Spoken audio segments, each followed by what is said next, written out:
का जो क्लास होगा वो पोजीशनिंग के रिगार्डिंग क्लास कराएंगे।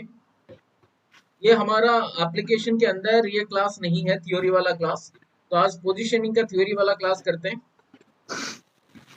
में बहुत सारा एमसीक्यू हम बात करेंगे जो कि इमेज बेस्ड होगा। साथ में मैं बताऊंगा हर एक पोजीशनिंग का क्या इंपॉर्टेंस है या पर्पस है या इंडिकेशन है, जो कि तुम्हें एग्जाम में क्वेश्चन पूछेगा। ठीक है, ये बता दो, ये नाम है पोजीशन का क्या? Supine position. सबको पता है, वेरी गुड। लेकिन ये एग्जाम में थोड़ी ना ऐसे पूछेगा। ये बता दो सुपाइन पोजीशन को अदरवाइज क्या बोलते हैं? ऑल्सो नोन एज, मैंने जहां पर आका लिखा मतलब इरेक्ट पोजीशन। हाँ, इसे क्या बोलते हैं? This is called dorsal recumbent. क्या बोलेंगे इसको? Dorsal recumbent, otherwise dorsal recumbent. ठीक है, अदरवाइज क्या बोल सकते हैं? Horizontal recumbent, horizontal recumbent position. ठीक है ना, तो सुपाइन पोजीशन का दो नाम हो गया, क्या? एक है डॉर्सल रेकुम्बेंट, दूसरा हॉराइजॉन्टल रेकुम्बेंट। समझ गए? हाँ या ना बोलो? Yes sir. आगे बढ़ रहे हैं। अभी यहाँ पे बात करेंगे, अगर पोजीशन तुम देखोगे तो पेशेंट क्या है? Lies flat on the back, back में पूरा फ्लैट होके वो सोया है, विथ एक्सट्रीमिटीज एक्सटेंडेड। तो क्या बोलेंगे? पेशेंट यहाँ पर कैसे सोया है? Flat on back with extremities extended, with extremities extended। हाँ या ना बोलो? समझ में आ रहा है क्या? Yes sir. चलो, अगर मैं बोलूं क्या क्या यहाँ पर इंडिकेशन से आप पर्पोज है, पर्पोज या फिर इंडिकेशन है सुपाइन पोजीशन का, तो क्यों सुपाइन पोजीशन दिया जाता है? तो आंसर क्या होगा? The answer will be number 1, comfort के लिए दे सकते हैं sir head to foot examination. हाँ, मतलब ये भी वाइटल साइन के लिए। वाइटल साइन जब लेंगे, ये एग्जाम में क्वेश्चन पूछ लेगा कि बताओ वाइटल साइन लेने के लिए कौन सा एक बेहतर पोजीशन है? तो आंसर क्या होगा? Supine position. जब हम फिजिकल एग्जामिनेशन करते हैं, ठीक है ना, फिजिकल एग्जामिनेशन के टाइम सबसे इंपॉर्टेंट सुपाइन पोजीशन बेहतर है। तो एग्जैक्टली फिजिकल एग्जामिनेशन कौन सा एरिया पे करना है? बैक साइड में तो नहीं, सब ये फ्रंट वाला एरिया में करना है। क्या? एंटीरियर साइड में, हाँ या ना? एंटीरियर साइड में फिजिकल एग्जामिनेशन करना है। कौन सा? थोरैक्स में, हाँ या ना? थोरैक्स, या फिर मान लो एब्डोमेन, हाँ या ना? या फिर मान के चलो नेक, फेस। ये एरिया पे अगर हमें फिजिकल एग्जामिनेशन करना है तो supine position is the best. हाँ या ना बोलो? समझ में आ रहा है क्या? Yes sir. Number 4, supine position तब दिया जाता है जब मेल कैथेटराइजेशन किया जाओ, मतलब किया जाना है मेल कैथेटराइजेशन के लिए। Male catheterization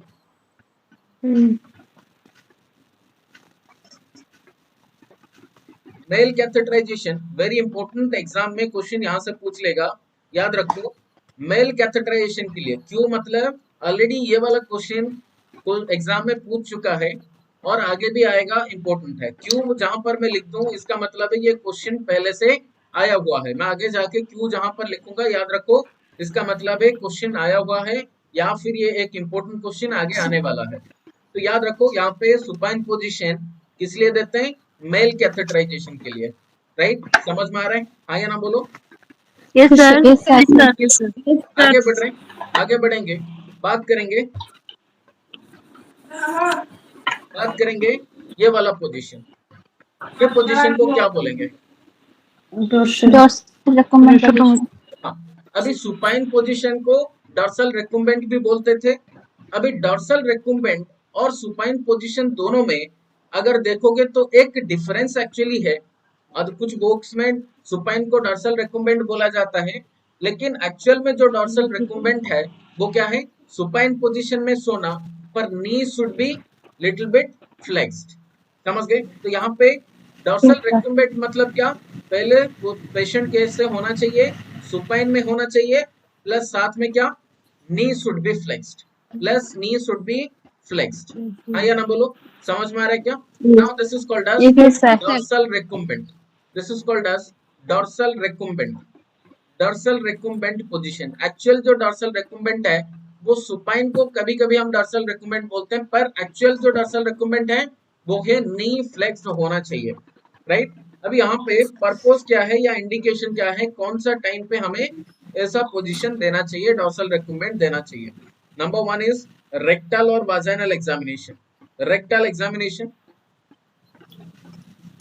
rectal examination. Number 2, vaginal examination, vaginal examination. Number 3, female catheterization, female catheterization, catheterization। यहाँ पे याद रखना है, यहाँ पे भी एग्जाम में क्वेश्चन पूछ लेगा फीमेल कैथेटराइजेशन के रिगार्डिंग। तो मेल कैथेटराइजेशन के लिए क्या सुपाइन पोजीशन है, सुपाइन फीमेल पोजीशन, कैथेटराइजेशन के लिए डॉर्सल रिकम्बेंट। Dorsal recumbent. समझ में आया? हाँ या ना बोलो। Yes sir, yes sir. आगे बढ़ेंगे।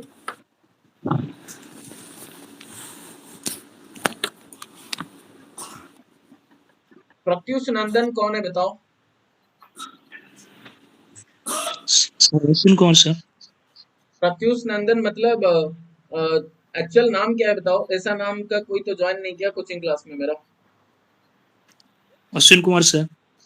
ओके, नेक्स्ट टाइम ना ऐसे नाम पे मतलब ज्वाइन मत करो क्योंकि मैं कंफ्यूज हो जाता हूँ, ठीक है? ये मेरा ईमेल आईडी है सर, इसलिए। हाँ, मतलब तुम्हारा जो एक्चुअल नाम है वो नाम पे इधर एक ईमेल आईडी खोल दो, या फिर वैसे आईडी जो कि एक्चुअल तुम दिए हो मुझे वैसे आईडी पे ज्वाइन करना है, ठीक है? हाँ सर। चलो, हाँ, ओके। तो नेक्स्ट चलते हैं, ये वाला आगे देखते हैं। ये वाला पोजीशन क्या है सबको पता है? क्या है? प्रोन पोजीशन, ठीक है, तो प्रोन पोजीशन के रिगार्डिंग समझते हैं। प्रोन पोजीशन जो है बेसिकली यहाँ पर क्या एक्सप्लेनेशन इसका होगा, patient should B lie on the abdomen, है या ना? The patient lie on abdomen with head turned to one side, head turned to one side, हाँ या ना बोलो? This is called as supine position, I mean sorry prone position, ठीक है ना? कोई डाउट बता दो। अभी प्रोन पोजीशन कब दिया जाता है? प्रोन पोजीशन कब दिया जाता है? मान के चलो बैक साइड में कहीं पे सर्जरी हुआ है तो वो टाइम पे देंगे। बैक साइड में थोड़ी ना, और अगर सर्जरी हुआ सुपाइन पोजीशन देंगे? नहीं दे सकते, राइट। अभी प्रोन पोजीशन तब देंगे मान के चलो बैक साइड में कहीं पे अगर सर्जरी हुआ है उस टाइम पे हमें प्रोन पोजीशन देना है, राइट। अगर मान के चलो सुपाइन पोजीशन में बहुत लंबा टाइम के लिए कोई सो गया, पॉसिबिलिटी है बेड सोर का, तो प्रोन पोजीशन दे सकते हैं, है या ना? या फिर मान के चलो अगर बच्चा है स्पाइना बाइफिडा हो गया, है या ना? स्पाइना बाइफिडा हो गया बच्चा है, तो उस टाइम पे तो सुपाइन नहीं दे सकते, तो उस टाइम पे कौन सा पोजीशन देना? प्रोन पोजीशन देना, प्रोन पोजीशन। चलो, तो यहाँ पे अगर मैं बोलूं पर्पस या indication of the prone position, ठीक है ना? पर्पस और indication of the prone position, तो नंबर 1 क्या? एग्जामिनेशन कराना बैक साइड का, एग्जामिनेशन, या फिर मान के चलो अगर बैक साइड में ट्रीटमेंट देना हो, आई मीन ट्रीटमेंट देना हो, या फिर, ठीक है ना, या फिर अगर मान के चलो अगर बैक में सर्जरी हुआ है, surgery of the back, surgery of back, तो इस टाइम पे हमें क्या देना है? प्रोन पोजीशन देना। अगर बैक साइड का एग्जामिनेशन करना है तो प्रोन पोजीशन देंगे, बैक साइड में ट्रीटमेंट देना है तो प्रोन पोजीशन देंगे, या फिर अगर बैक साइड में सर्जरी हुआ है तो भी प्रोन पोजीशन देंगे, समझ गए?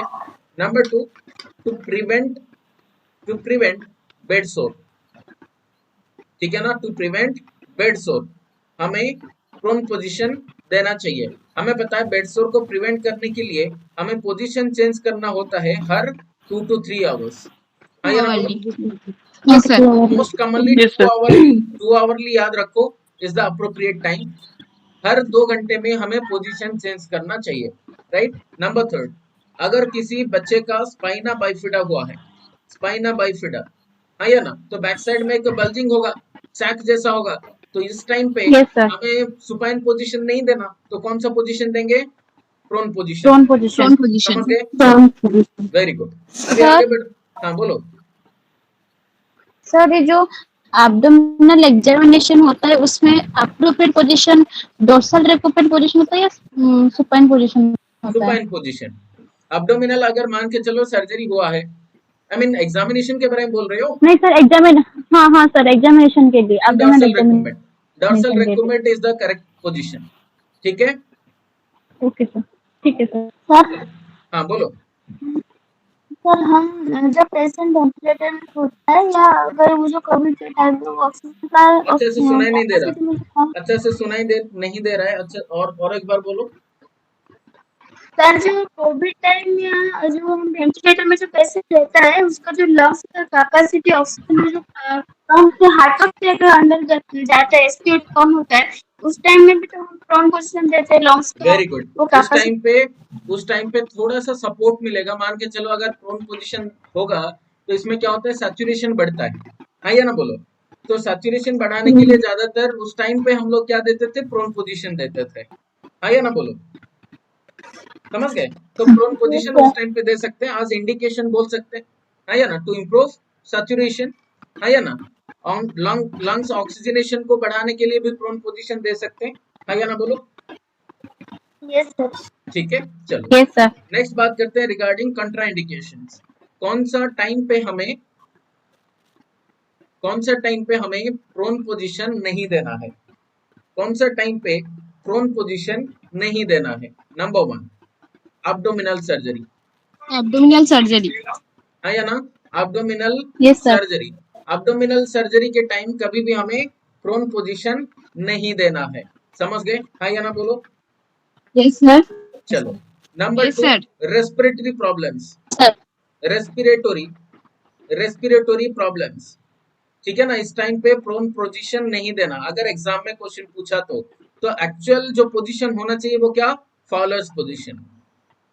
फॉलोअर्स, अगर मान के चलो किसी का रेस्पिरेटरी प्रॉब्लम है तो अप्रोप्रिएट जो पोजीशन होना चाहिए वो क्या है बताओ, फॉलोअर्स पोजीशन। फॉलोअर समझ पोजीशन। गए? अगर एग्जाम में क्वेश्चन पूछा, कभी ये मत बता देना कि प्रोन पोजीशन ये ऑक्सीजन का सैचुरेशन बढ़ाएगा, ऐसा नहीं है। आंसर क्या होगा, followers position. Follower breathing problem हो पोजीशन। रहा है तो आंसर क्या होगा, फॉलोअर्स पोजीशन। सैचुरेशन बढ़ाना है फॉलोअर तो पोजीशन। प्रोन पोजीशन दो, ठीक है ना। लेकिन breathing problem basically breathing problem and अगर मान के चलो किसी का चेस्ट पेन हो रहा तो अप्रोप्रिएट पोजीशन क्या होना चाहिए, फॉलोअर्स पोजीशन होना चाहिए। फॉलोअर समझ पोजीशन। गए? तो रेस्पिरेटरी प्रॉब्लम अगर किसी का है तो प्रोन पोजीशन नहीं देना, दिस इज कंट्राइंडिकेटेड। करेक्ट? समझ में आया? Yes sir. Yes sir. Next चलते हैं, ये वाला पोजीशन बता दो, इसे क्या बोलेंगे, side left line lateral position. इसको बोल लेफ्ट सकते हो lateral position. Left lateral, left lateral. Left lateral, या फिर इसको बोल सकते हो साइड लाइन पोजीशन। है या ना बोलो, side line yes sir. Position. है या ना बोलो। तो ये हो गया लेफ्ट लैटरल पोजीशन करके। ये इसमें जो पर्पस या इंडिकेशन है, इंडिकेशन तो बता दो, इंडिकेशन क्या है? ये कौन सा केस में लेफ्ट साइड लाइन पोजीशन या एस्पिरेशन को प्रिवेंट करने के लिए। हाँ, और कुछ सबसे इम्पोर्टेंट पोजीशन अनल क्या बताओ, एनिमा देना है। अनाल्जेसिक एनिमा देने के लिए। हाँ या ना, एनिमा देने के लिए। अच्छा, एनिमा एनिमा देने दो पोजीशन में दे सकते हैं क्या, एक है लेफ्ट लैटरल या फिर और मतलब एक सिम्स लैटरल पोजीशन। पोजीशन, और एक है सिम्स पोजीशन। अगर सिम्स एग्जाम पोजीशन। में क्वेश्चन पूछा कि कौन सा बेहतर पोजीशन है, लेफ्ट लैटरल सिम्स। या सिम्स, तुम्हें कौन सा आंसर देना है? Sims position. Sims position. Option में दोनों है, क्या है? ऑप्शन ए में बोल दिया लेफ्ट लैटरल, हाँ या ना बोलो। ऑप्शन बी में बोल दिया सिम्स पोजीशन, ठीक है ना। सी डी में और कोई चीज है। तो एनिमा देने के लिए कौन सा एक बेहतर पोजीशन है, तो आंसर क्या होगा? Sims position. Sims position. Very good, Sims position is the appropriate position for giving enema, ठीक है। लेकिन अगर सिम्स पोजीशन नहीं है ऑप्शन में, आंसर क्या होगा, लैटरल। तो enema is the correct answer. यहाँ पे एनिमा के लिए लैटरल पोजीशन दे सकते हैं। और किसके लिए दे सकते हैं, रेक्टल सपोजिटोरी अगर देना है, ठीक है ना। रेक्टल सपोजिटोरी, रेक्टल सपोजिटोरी अगर देना है तो भी दे सकते हैं। अगर रेक्टल एग्जामिनेशन कराना है, रेक्टल एग्जामिनेशन तो भी लैटरल पोजीशन देना चाहिए। हाँ या ना। रिलीफ, मान के चलो अगर पोजीशन चेंज करना है बैक साइड में, मान के चलो बेडसोर होने का चांस है, ग्रेड 1 है, तो इसलिए टू रिलीव प्रेशर, है या ना, to relieve pressure on sacrum sacrum और हील, या फिर ये मान के चलो to prevent bed sore. To prevent bed sore हमें पोजीशनिंग, आज पोजीशनिंग चेंज हमें लेफ्ट लैटरल पोजीशन या राइट लैटरल पोजीशन दे सकते हैं, और इसमें एस्पिरेशन का चांस भी कम है। Purpose aspiration, to prevent aspiration, to prevent aspiration. समझ में आया? हाँ या ना बोलो। Yes sir. Yes sir. चलो आगे बढ़ रहे हैं। Next sir post anal, sir anal जैसे मतलब एनेस्थीसिया देने के बाद भी ये देते हैं पोजीशन। हाँ, वही एक ही चीज हुआ ना कि एस्पिरेशन को प्रिवेंट करना है बस, है या ना? हाँ सर। चलो सर एलपी के लिए भी तो दे सकते हैं। क्या, और एक बार बोलो। सर एलपी के लिए भी तो दे सकते हैं। साउंड अच्छा से, मतलब वॉइस अच्छा से सुनाई नहीं दे रहा, और एक बार बोलो। सर एलपी लंबार पंक्चर के लिए। अच्छा, लंबर पंक्चर के लिए this is not the appropriate position actually. Lumbar C position, shape. C shape, very good, C shape होना सी चाहिए, shape position. C shape position. Lumbar puncture के लिए मत, अभी लंबर पंक्चर के लिए लैटरल पोजीशन कभी भी नहीं देना है। क्यों? यहाँ पे जो हमारा क्या होता है, बोन्स होता है, वो ऐसे तो रहेगा ना स्ट्रेट, है ना? तो हमें क्या चाहिए बताओ? हमें चाहिए, मान के चलो ये लंबर पंक्चर जो स्पाइन है तो ऐसे स्ट्रेट रहेगा, तो स्ट्रेट रहने पर क्या होगा, पंक्चर करने में प्रॉब्लम होगा, तो गैप थोड़ा सा कम होगा। जब हम सी शेप देते हैं तो स्पाइन क्या होता है, स्पाइन के बीच में बड़ा गैप हो जाता है, ठीक है ना? तो गैप हो जाता है। अभी गैप होने पर हम इजीली यहाँ पे निडल को प्रिक कर सकते हैं, इसलिए सी शेप इज करेक्ट आंसर, कभी भी लैटरल पोजीशन नहीं। समझ रहे हो? Yes sir. Sir after LP तो पोजीशन देना है? आफ्टर एलपी सुपाइन पोजीशन है, ठीक है ना? आगे सुपाइन पोजीशन, सुपाइन पोजीशन देना है, मैं आगे बताऊंगा, ठीक है ना? 4 से 12 घंटे तक सुपाइन पोजीशन में रहना है, ठीक है? Yes sir. चलो मैं आगे बताऊंगा, पूरा कंप्लीट होने के बाद मतलब पूरा जान सकते हो कौन सा प्रोसीडियर के लिए कौन सा पोजीशन देना, वो सारे चीज, ठीक है? अभी के लिए याद रखो, कौन सा खत्म हुआ हमारा, left, I mean lateral position का। Very good. चलो ये वाला पोजीशन बता दो क्या है। ये सिम्स पोजीशन है sir. Very good, this is called Sims position, ठीक है ना? एग्जाम में ये इमेज बेस्ड क्वेश्चन पूछ सकता है, सिम्स पोजीशन है, ठीक है ना? अभी यहाँ पे सिम्स पोजीशन में वही लेफ्ट लैटरल वाला पोजीशन है या फिर लैटरल वाला पोजीशन है, जहां पर थोड़ा सा बॉडी जो है टर्न हुआ, ठीक है ना? टर्न हुआ है कितना, 45 डिग्री को, ठीक है ना? अभी यहाँ पे मान के चलो ऐसे सीधा था, इसको थोड़ा सा हम टर्न कर लिए, कैसे टर्न किए, 45 डिग्री, 45 डिग्री एंगल में टर्न कर लिए, और टर्न करने पर क्या हुआ, थोड़ा सा बॉडी झुक गया, इसलिए इसे मतलब एक कंस्टेंट पोजीशन में रोकने के लिए हमें क्या करना होता है, ऐसे लेग को फ्लेक्स करना होता है, थोड़ा सा अबडक्शन करके फ्लेक्स करना होता है। ये देखो अबडक्शन हुआ, मिड लाइन से थोड़ा बाहर, हिप का अबडक्शन हुआ, साथ में फ्लेक्शन हुआ नी के पास, है या ना बोलो? समझते क्या? हाँ सर। तो ये वाला एक्चुअली सिम्स पोजीशन है। यहाँ पर पर्पस क्या है सिम्स पोजीशन का, purpose of Sims position, purpose क्या है सिम्स पोजीशन का? आंसर है नंबर 1 इनिमा दे सकते हैं, हाँ ना बोलो? Yes sir. इनिमा दे सकते हैं, और क्या, रेक्टल और वाजाइनल एग्जामिनेशन, रेक्टल एग्जामिनेशन, रेक्टल और फिर वाजाइनल एग्जामिनेशन के लिए, ठीक है? यहाँ पे दोबारा फिर prevent aspiration, to prevent aspiration. समझ में आया? हाँ या ना बोल दो। Yes sir. चलो नेक्स्ट बात करते हैं, आगे बढ़ेंगे। ये वाला पोजीशन बता दो। Yes sir. यहाँ पे जो semi Fowler position, semi Fowler position, 60 degree लिखा है, बता दो क्या? Semi Fowler position. ओके, तो मैं थोड़ा सा यहाँ पे कंफ्यूजन दूर करना चाहूंगा। एक फाउलर पोजीशन होगा। हाँ देखो, फाउलर्स पोजीशन मतलब क्या, फाउलर्स पोजीशन क्या है, फाउलर्स में बहुत सारे डिफरेंट कैटेगरी के आते हैं बेस्ड ऑन की कितना डिग्री का एंगल है, हाँ या ना बोलो? नंबर 1 मान के चलो 15 से 30 मतलब 30 डिग्री का एंगल है, तो क्या बोलेंगे? लो फाउलर, ठीक है ना? लो फाउलर्स बोलेंगे। अगर 15 से 30 डिग्री का एंगल है तो क्या बोलेंगे? लो फाउलर्स बोलेंगे, ठीक है ना। नंबर 2, अगर 30 से लेके 45 डिग्री का एंगल है तो क्या बोलेंगे? Semi-fowler. Semi-fowler Semi-fowler position. ठीक है ना। नंबर 3, अगर 45 डिग्री से लेके 60 डिग्री का एंगल है, this is called High fowler. बिल्कुल गलत, this is called Fowler standard position. Medium fowlers. Fowler. क्या बोलेंगे? Standard Fowler's position, standard Fowler's position, ठीक है ना। जो अप्रोप्रिएटली फाउलर्स पोजीशन हम बोलते हैं वो एक्चुअल में कितना डिग्री का होता है? 45 डिग्री से 60 45 to डिग्री का, 60. ठीक है ना। नंबर 4 में आता है क्या? 60 to 90 डिग्री का एंगल। 90. ये अभी आ ये है जाएगा high क्या? fowler this is called position. High Fowler's position, this is called high Fowler's, high Fowler's, या फिर इसे क्या बोलेंगे? अपराइट पोजीशन, ठीक है ना। समझ गए? आगे ना Yes, बोलो, sir.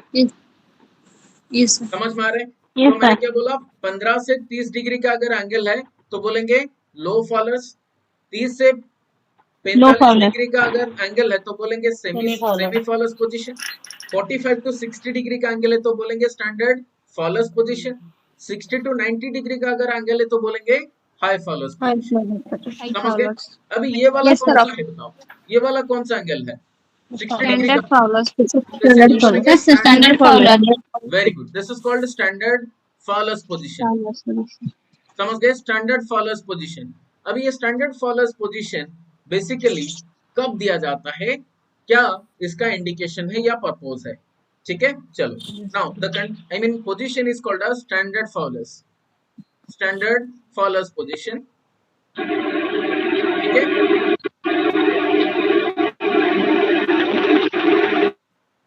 स्टैंडर्ड फॉलोअर्स पोजीशन, यहाँ पे इंडिकेशन क्या है, पर्पस क्या है? ब्रीदिंग को very good, Breathing to pattern. Relieve dyspnea, ठीक है ना, टू रिलीव डिस्निया। हाँ या ना। अगर किसी का, मैंने बोला था थोड़ी देर पहले, अगर किसी को ब्रीदिंग प्रॉब्लम है तो कौन सा पोजीशन अप्रोप्रिएट है? Is Fowler position. फॉलोअर्स या फिर हाई फॉलोअर्स पोजीशन, ठीक है ना। एग्जाम में ऐसे भी क्वेश्चन पूछ सकता है कि मान के चलो अगर कोई पेशेंट मना कर रहा है सोने के लिए और हर टाइम, या फिर बच्चा हर टाइम फाउलर्स पोजीशन को चूज करता है, इसका मतलब क्या है? इसका मतलब है रेस्पिरेटरी प्रॉब्लम उसे हो रहा है, Respiratory problems. ठीक है ना। चलो अभी नंबर टू रिलीफ डिस्निया हो गया। उसके बाद और क्या इंडिकेशन होगा? तो drainage from the abdominal cavity, कुछ ड्रेनेज, मतलब मान के चलो अगर पैरासिम्पथोसिस हमने कर दिया, समझ गए, तो पैरासिम्पथोसिस के लिए हमें ड्रेनेज करना पड़ेगा, है या ना। Yes, sir. Yes, sir. Pleural fluid को, है या ना, आई mean sorry Yes, sir. Peritoneal fluid को ड्रेन करना Peritoneal पड़ेगा, fluid. है या ना। पेरिटोनियल फ्लूइड को अगर ड्रेन करना है तो ड्रेनेज के लिए कौन सा पोजीशन देंगे? Standard Fowler's position, Sir, standard fowler position. Drainage from abdominal cavity, drainage from abdominal cavity. Sir NG2 feeding में देते हैं. हाँ, NG2 फीडिंग में दे सकते हैं, पर अप्रोप्रिएट जो होगा NG2 High फीडिंग fowler. के लिए वो semi Fowler's position, semi Fowler's position, standard Fowler's नहीं, semi Fowler's position is the appropriate. अगर एग्जाम में क्वेश्चन ये ऑलरेडी पूछ चुका है ऑलरेडी कि अगर NG2 फीडिंग कराना है तो कौन सा पोजीशन बेहतर है, तो आंसर क्या होगा? Semi followers. अगर NG2 को इंसर्ट करना है तो फिर कौन सा position? Is a High fowler. ठीक है ना। तो ऐसे करके याद रखो डायरेक्टली, मतलब ऐसे एग्जाम में जो क्वेश्चन पूछेगा वो सारे चीज मैं बता के जा रहा हूँ यहाँ पे, ठीक है ना। चलो तो यहाँ पे क्या हुआ, जो इंपॉर्टेंट पॉइंट ज्यादा मैं नहीं बोलूंगा, अभी याद रखो, to relieve dyspnea and then to drainage from the abdominal cavity, हमें कौन सा पोजीशन देना? Standard Fowler's position, Standard fowler position. Very good. चलो आगे बढ़ रहे हैं, ये वाला पोजीशन बता दो। सर ये हाई फॉलोअर पोजीशन है. position. Very good, this is called high Fowler's position. अभी हाई फॉलोअर्स का इंडिकेशन क्या है? हाई फॉलोअर्स के लिए इंडिकेशन क्या है? नंबर 1 NG ट्यूब इंसर्शन, ठीक है ना। NG ट्यूब को अगर हमें इंसर्ट करना हो, इंसर्शन ऑलरेडी एग्जाम में बहुत बार क्वेश्चन पूछा है कि NG ट्यूब इंसर्शन के लिए कौन सा पोजीशन है इंपॉर्टेंट, क्या? High Fowler's position, high Fowler position. चलो very good. Number 2 pulmonary oedema अगर है, पल्मोनरी एडिमा के लिए हाई फॉलोअर्स पोजीशन दे सकते हैं, समझ गए। चलो अगर किसी का हार्ट फेलियर है, हार्ट फेलियर कार्डियक मतलब इश्यूज हैं तो भी हाई फॉलोअर्स पोजीशन दे सकते हैं। समझ गए? हाँ या ना बोलो। Number Yes, sir. 4, अगर री फ्रैक्चर हुआ है, रीब अगर फ्रैक्चर हुआ है, ठीक है ना, इसे क्या बोलेंगे? री फ्रैक्चर में हाई फॉलोअर्स मतलब पोजीशन दे सकते हैं। नंबर 5, अगर फ्लेल चेस्ट है, फ्लेल चेस्ट मतलब क्या? री फ्रैक्चर जो हुआ है अगर 3 डिफरेंट जगह पे हुआ है, 3 डिफरेंट साइड पे, 3 डिफरेंट साइड पे अगर री फ्रैक्चर हुआ है, इसे क्या बोलेंगे? Flail chest. ठीक है ना? फ्लेल चेस्ट में क्या होता है? पैराडॉक्सिकल रेस्पिरेशन होता है। क्या बोलेंगे? Paradoxical, paradoxical, paradoxical respiration. ठीक है, पैराडॉक्सिकल रेस्पिरेशन, ये पैराडॉक्सिकल रेस्पिरेशन होगा। पैराडॉक्सिकल रेस्पिरेशन मतलब क्या? हमें पता है जब हम इंस्पायर करते हैं, सांस अंदर लेते हैं, तो एब्डोमेन एंड चेस्ट दोनों क्या आता है? बाहर आता है। हाँ या ना? एलिवेट होता है। अगर मान के चलो Yes, sir. ये इंस्पिरेशन के टाइम अंदर गया, समझ गए? अगर मान के चलो एब्डोमेन अंदर गया, चेस्ट बाहर आया, that is called seesaw type, मतलब पैराडॉक्सिकल रेस्पिरेशन बोलेंगे। समझ गए? आगे मैं बताऊंगा इसके रिगार्डिंग, जब हम फ्रैक्चर बात करेंगे रिगार्डिंग फ्लेल चेस्ट एंड मतलब री फ्रैक्चर वगैरह सारे बात करेंगे, तो ज्यादा हम पैराडॉक्सिकल रेस्पिरेशन के बारे में बात करेंगे उस टाइम पे। ठीक है, इतना याद रखो। पैराडॉक्सिकल रेस्पिरेशन कौन सा केस में होता है? Flail chest. डायरेक्टली एग्जाम में क्वेश्चन पूछेगा, जहां पर 3 डिफरेंट साइड पे क्या होता है? फ्रैक्चर होता है रिब्स का। ठीक है, चलो आगे बढ़े। यहाँ पे नेक्स्ट जो आता है पोजीशन, वो है सेमी फॉलोअर्स पोजीशन। यहाँ पे पिक्चर नहीं है, पर मान के चलो सेमी फॉलोअर्स पोजीशन है। सेमी फॉलोअर्स मतलब यहाँ पे एंगल कितना होगा? 30 to 45 degree. 45 डिग्री का एंगल होगा, राइट? अभी यहाँ पे कौन सा इंडिकेशन या पर्पस, कौन सा टाइम पे सेमी फॉलोअर्स पोजीशन देना? आंसर है NG tube feeding. Sensitive feeding. Insertion के लिए कौन सा? High fowlers. High Fowler's, very good. Number 2, अभी सक्शन करने के लिए, एयरवे सक्शन के लिए, हाँ या ना बोलो? Suctioning airway, Yes, sir. Airway suction के लिए करा सकते हैं, सेमी फॉलोअर्स पोजीशन दे सकते हैं। अगर मान के चलो एब्डोमेन का या फिर सूचर लाइन का देहिसेंस हुआ है, देहिसेंस मतलब कौन बताएगा? ऑलरेडी हमने बात कर चुके हैं। हाँ, डिवाइड हो सर जो डिवाइड हो जाएगा, स्किन जो सुचर होगा वो डिवाइड हो जाएगा। हाँ, मतलब अगर But मान के नहीं चलो होगा, only सूचर divide लाइन होगा। सेपरेट हुआ है, हाँ या हाँ, या डिवाइड sir. हुआ है। डिवाइड से मैंने देहिसेंस से, जो पहला वाला डी मतलब क्या मैंने बोला था? डी से Divide. डिवाइड हो जाना, हाँ या ना? डिवाइड हो जाना क्या? Yes, suture line, suture line. Suture line मतलब मान के हाँ। चलो सूचर फट गया और ये लाइन सेपरेट हुआ है, पर कोई ऑर्गन बाहर नहीं आया, हाँ या ना? Yes, sir. अभी Yes, नेक्स्ट sir. आते हैं, अगर मान के चलो एविसिरेशन हुआ है, एविसिरेशन, एविसिरेशन Organ मतलब बाहर क्या? है। से क्या? एग्जिट याद रखो। Organ प्रोटेक्ट होके बाहर आ जाए। एग्जिट exit मतलब क्या? यहाँ पे ऑर्गन प्रोट्रूशन, Organ exit. हाँ. ऑर्गन बाहर आ जाना, हाँ या ना? ऑर्गन एग्जिट हो Yes, जाना, sir. एग्जिट होना थ्रू द सूचर लाइन, जहां पर सूचर लगाया गया था, सूचर फट गया और एब्डोमेन से सारे ऑर्गन बाहर आ गया, दैट इज कॉल्ड एविसिरेशन। ठीक है, समझ में आ रहा है? Yes, sir. चलो Yes, sir. नेक्स्ट बात Yes, करते sir. हैं, ये वाला पोजीशन बता दो, क्या बोलेंगे? C-shape position. Orthopedic बिल्कुल नहीं। position. C-shape position कैसे होता है बताओ?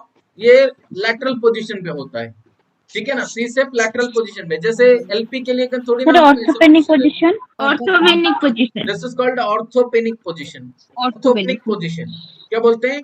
ऑर्थोपेनिक, Orthopedic position. ऑर्थोपेनिक पोजीशन, या फिर इसे अदरवाइज बोलेंगे कार्डियक पोजीशन। Cardiac patient में. ठीक है ना? तो कार्डियक पोजीशन या ऑर्थोपेनिक पोजीशन बोल सकते हो, ठीक है ना? यहाँ पे क्या पोजीशन है पेशेंट का? पेशेंट का क्या पोजीशन है? पोजीशन, पेशेंट इज सिटिंग, है ना? पेशेंट सिटिंग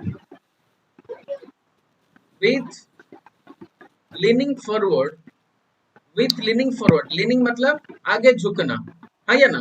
पेशेंट बैठा हुआ Yes, है, sir. with आगे झुका हुआ है ना? leaning forward, leaning forward over bed table, over bed table, Pillow. है ना? over bed table, over bed table, bed table के ऊपर या कार्डियक टेबल के ऊपर, है ना? कार्डियक टेबल या बेड टेबल के ऊपर या पिलो के ऊपर अगर आगे झुक के बैठा हुआ है, that position is called as orthopneic position या कार्डियक पोजीशन। क्लियर, समझ में आया? हाँ या ना बोलो। Yes sir. हाँ सर। चलो, अभी ये पोजीशन कब दिया जाता है? Now let's talk about the indications. Indications या पर्पस क्या होगा ये पोजीशन का, कौन बताएगा? थोड़ा सिंथेसिस। जल्दी बताओ, कौन बताएगा? सर थोड़ा का सिंथेसिस। थोड़ा को सिंथेसिस के लिए। थोराकोसेंटेसिस के लिए। Very good. और क्या पोजीशन और क्यों दिया जाता है बताओ?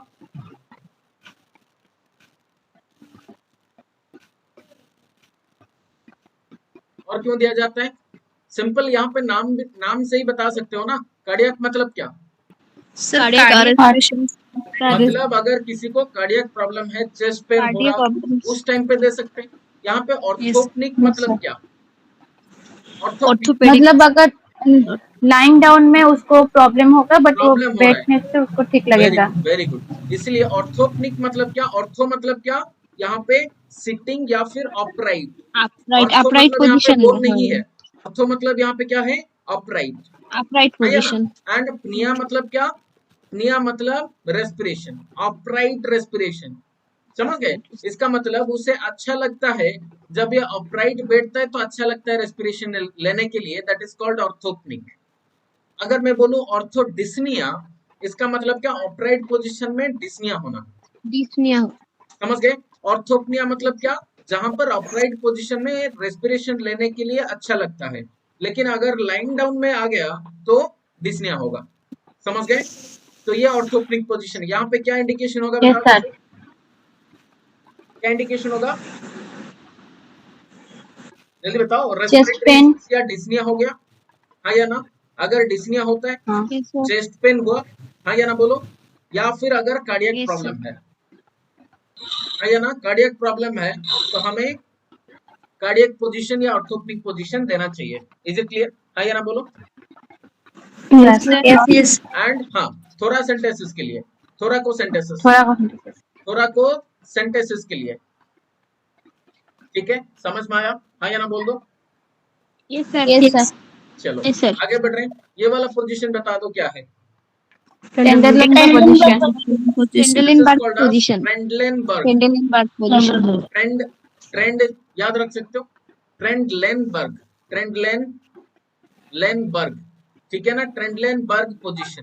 ट्रेंडलेनबर्ग पोजीशन में क्या आता है देखो, हेड जो है फुट से थोड़ा सा नीचे की तरफ है, या फिर ये बोल सकते हो the foot end is elevated, हाँ या ना? Foot end is elevated compare to the head. समझ गए? हेड के हिसाब से फुट एंड को हमने थोड़ा सा अगर एलिवेट कर दिया तो फिर इसे क्या बोलेंगे? ट्रेंडलेनबर्ग पोजीशन बोल देंगे। Trendelenburg position. Very good. अगर मान के चलो हमने फुट एंड को नीचे लेके आ गए और हेड को ऊपर उठा दिया तो फिर ये क्या बोलेंगे? Reverse Trendelenburg position. इसे क्या बोलेंगे? This is called reverse Trendelenburg. Trendelenburg. Reverse Trendelenburg position, reverse Trendelenburg, reverse Trendelenburg position. समझ गए? हाँ या ना बोल दो। Yes sir. अभी ट्रेंडलेनबर्ग पोजीशन में क्या आता है? पोजीशनिंग कैसा रहता है बताओ? ट्रेंडलेनबर्ग पोजीशन में पेशेंट फुट एंड एलिवेटेड रहता है। हाँ, पेशेंट याद रखो। यहाँ पे थोड़ा सा मैं एक्सप्लेन कर देता हूँ। ट्रेंडलेनबर्ग पोजीशन क्या होता है basically? Patient lies supine, patient supine position में है, हाँ या ना बोलो? Lies supine yes sir. With head and, Foot and elevated. हाँ, या फिर ऐसे बोल सकते हैं कि हेड एंड जो है वो नीचे की तरफ है, हाँ या ना? ऐसे बोल सकते हैं कि फुट एंड एलिवेट है या फिर हेड एंड नीचे की तरफ है, कोई भी एक्सप्लेनेशन दे सकते हैं यहाँ पे।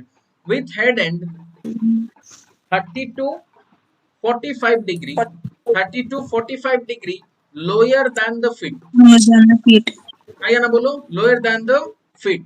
या फिर ऐसे बोल सकते हैं, ऐसे बोल सकते हैं the patient lies in supine with feet end, हाँ या ना? 30 to 45 degree elevated then the head, Elevated. हाँ या ना बोलो? सो दोनों तरफ से आप Yes, sir. एक्सप्लेन कर सकते हैं। यहाँ पे इंडिकेशन क्या होगा? Sir pelvic examination. Sir shock में भी देते हैं। Very good. Umbilical cord prolapse. Pelvic, हाँ, अम्बिलिकल कॉर्ड जब प्रोलैप्स होता है तब ट्रेंडलेनबर्ग पोजीशन दे सकते हैं, बट मोस्ट कॉमनली कौन सा दिया जाता है? Knee chest position. Most commonly कौन सा? नी चेस्ट पोजीशन दिया जाता है compare to Trendelenburg. Knee chest position is more appropriate, लेकिन दे सकते हैं ट्रेंडलेनबर्ग, दोनों मतलब एप्लीकेबल है कॉर्ड प्रोलैप्स अगर हुआ है तो। अभी यहाँ पे पेल्विक एग्जामिनेशन, अगर हमें पेल्विक एग्जामिनेशन कराते हैं, पेल्विक एग्जामिनेशन या फिर पेल्विक सर्जरी अगर है, ठीक है ना, तो फिर हमें ट्रेंडलेनबर्ग पोजीशन देना चाहिए। अगर मान के चलो और शॉक में देते हैं, हाँ हाइपोवोलेमिक शॉक में, या फिर मान के चलो हाइपोटेंशन हुआ है, हाइपोटेंशन। हम क्या चाहते हैं, देखो शॉक एंड हाइपोटेंशन में हम चाहते हैं कि जो हमारा ब्लड सर्कुलेशन है वो एटलीस्ट हमारा वाइटल ऑर्गन्स लाइक ब्रेन के तरफ एटलीस्ट जाए, है या ना। हम कंप्रोमाइज कर सकते हैं कि एक्सट्रीमिटी में ब्लड कम जाए तो चलेगा, पर एटलीस्ट ब्रेन को तो हर टाइम ब्लड पहुंचना चाहिए, वहां तक तो कम नहीं होना चाहिए, हाँ या ना बोलो। Yes sir. हाँ, तो यहाँ पे हाइपोटेंशन, सक, पेल्विक एग्जामिनेशन ये टाइम पे करा सकते हैं। साथ में अगर मान के चलो अगर पोस्चरल ड्रेनेज करना है, पोस्चरल ड्रेनेज के टाइम भी दे सकते हैं ट्रेंडलेनबर्ग पोजीशन। क्लियर, हाँ या ना बोलो। Yes sir. चलो अब यहाँ पे कंट्रा इंडिकेशन क्या है? कंट्रा इंडिकेशन कौन सा टाइम पे ये नहीं देना चाहिए? कंट्रा इंडिकेशन सर पेडल एडिमा के लिए दे सकते हैं। इंक्रीज आईसीपीटी टाइम नहीं देना चाहिए। एक मिनट, कौन सा के लिए, केस के लिए? सर पेडल एडिमा के लिए एक पोजीशन दे सकते हैं। बिल्कुल नहीं देंगे, 100% नहीं देंगे पेडल एडिमा के लिए। क्यों सोच रहे हो कि पेडल एडिमा में देंगे? तुम सोच रहे हो कि यहाँ से जो फ्लूइड एक्युमुलेट हुआ है वो मतलब ऐसे आ जाएगा ड्यू टू ग्रेविटी, हाँ या ना बोलो। सोच रहे हो क्या? यही सोच रहे हो क्या? ग्रेविटी की वजह से सारा जो फ्लूइड एक्युमुलेट हुआ है वो सारा बाहर आ जाएगा, यही सोच रहे हो? सर प्रेग्नेंट वुमेन में भी तो एडवाइस किया जाता है ना और प्रेजेंटेशन में मैनेजमेंट के लिए सर। नहीं, मतलब पेडल एडिमा का जो क्वेश्चन कौन पूछा है बताओ? पेडल एडिमा ये वाला केस में क्या ये कंफर्टेबल? पेडल एडिमा तुम्हें लग रहा है क्या एक घंटे दे देंगे तो ठीक हो जाएगा? नहीं सर, नो सर। नहीं तो कितना घंटे हो गए? This is not a comfortable position, समझ गए? तो तुम्हें क्या करना चाहिए? सुपाइन पोजीशन में पहले सो जाओ, राइट? एग्जैक्ट पोजीशन में बताता हूँ, एलिवेट करना। Very good. ये जो लेग एंड है ना, यहाँ पे क्या करो, थोड़ा सा एलिवेट करके रखो, यहाँ पे पिलो दे दो, पिलो दे सकते हैं, समझ गए? तो इसमें क्या होगा, जो एडिमा है वो कम हो जाएगा। लेकिन तुम्हें इसे मतलब एक अनकंफर्टेबल पोजीशन में क्यों, समझ गए? चलो यस सर। तो ये आता है ट्रेंडलेनबर्ग पोजीशन में क्या हुआ। अभी कंट्राइंडिकेशन के बारे में बात कर रहे थे सर। इंक्रीज आईसीपी में नहीं देते हैं हाइपोटेंशन। Very good. कंट्राइंडिकेशन वाला देखते हैं। कंट्राइंडिकेशन में क्या क्या होगा? कंट्राइंडिकेशन में क्या होगा? Increased ICP.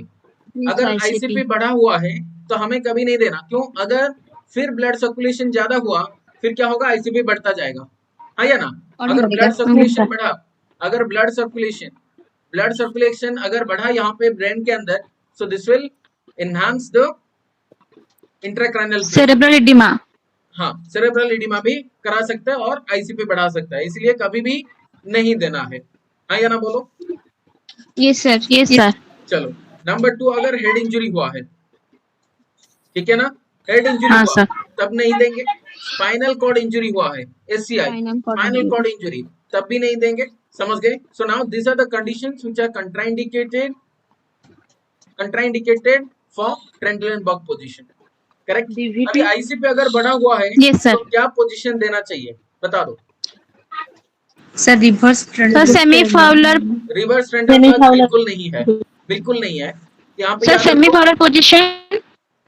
हाँ, सेमी फाउलर मतलब एंगल कितना होगा बताओ? 30 to 45। Very good, 30 to 45 degree, that is the appropriate answer. समझ गए? हेड एंड कितना एलिवेट होना चाहिए? एटलीस्ट 30 डिग्री, समझ गए? Head and should be elevated, head and should be elevated. ICP अगर बढ़ा है शुड बी एलिवेटेड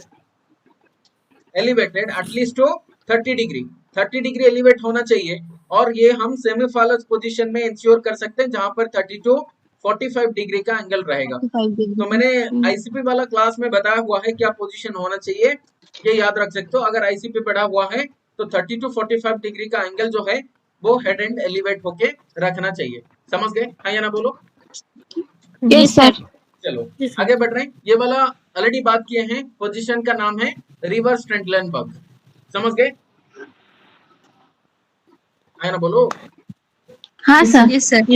चलो यहाँ पे कौन सा पोजीशन होगा? Patient lies on supine, patient lies supine, supine position में है विथ, इसमें क्या होता है, हेड एंड जो है, head end elevated, elevated to 30 to 45 degree, ठीक है ना, देन फिट। समझ गए? हाँ या ना बोलो। फिट के हिसाब यस से sir. Head and 30 to 45 degree का एलिवेशन होगा, that is called the reverse Trendelenburg position. Clear? हाँ या ना बोलो। अभी इंडिकेशन क्या है? Yes sir. इंडिकेशन है, मान के चलो अगर किसी को जीआरडी है, gastroesophageal reflux disease, yes sir. ठीक है ना, तो ये रिवर्स ट्रेंडलेनबर्ग पोजीशन दे सकते हैं। अब ये वाला पोजीशन बता दो क्या है? Lithotomy position. Lithotomy position. Very good, this is called lithotomy position. Lithotomy lithotomy position. Position, ठीक है। हर एक पोजीशन जो है बहुत इंपॉर्टेंट है, एग्जाम में इमेज बेस्ड क्वेश्चन पूछेगा, हर एक एग्जाम में एटलीस्ट पोजीशन से एक क्वेश्चन पूछता है, ठीक है ना। मैंने जानबूझ के इसलिए ये क्लास थ्योरी पढ़ा रहा हूँ, क्योंकि हर एक एग्जाम में ये क्वेश्चन एक डेफिनेटली पूछेगा। लास्ट एग्जाम में भी पोजीशन से पूछा था, और इस एग्जाम में तो डेफिनेटली आ सकता है, पॉसिबिलिटी ज्यादा है पोजीशन रिलेटेड क्वेश्चंस, ठीक है। चलो, सो लिथोटमी पोजीशन हमें बताया यहाँ पे क्या पोजीशन होगा। पहले पेशेंट लाइज ऑन सुपाइन, है ना, लाइज ऑन बैक, है ना, patient lies on back, back में है ना बोलो। विथ, हिप यहाँ पर फ्लेक्स्ड है, विथ है ना बोलो। हिप जो है, हिप फ्लेक्स्ड, हाँ। फ्लेक्स्ड है, Hip साथ में flexed. नी भी फ्लेक्स्ड है ना बोलो। Knee with flex. Hip flexed yes sir. And knee flexed, knee ठीक है, फ्लेक्स। समझ में आ गया। And patient sir lies on, उसको उसका हेड के पीछे एक पिलो देंगे यहाँ पे। वेरी गुड, और विथ स्टिरूप्स दिया जाएगा टुवर्ड्स द फुट एंड, मैं बताऊंगा आगे जाके। हाँ। तो यहाँ पे Yes, विथ क्या होगा? With hip flexed, with hip flexed and knee flexed. Is it clear? समझ में आया? हाँ या ना बोलो। Yes sir. Yes sir. Plus इसके साथ क्या होगा? हेड एंड में पिलो, हेड एंड में क्या होगा? पिलो होगा, पिलो। एंड फुट एंड में क्या होगा? फुट एंड में स्टिरूप, क्या बोलेंगे इसको? स्टिरूप। स्टीरू। स्टिरूप क्या है? मतलब एक पैड जैसा है, समझ गए, जो कि हाँ, होल्ड बैंड करके जैसा है। रखेगा, समझ गए। Yes sir. This is called stirrup. समझ में आ रहा है? Stirrup. हाँ या ना बोलो। Yes sir. Yes sir. Yes this sir. Is regarding lithotomy position. क्या पोजीशन है?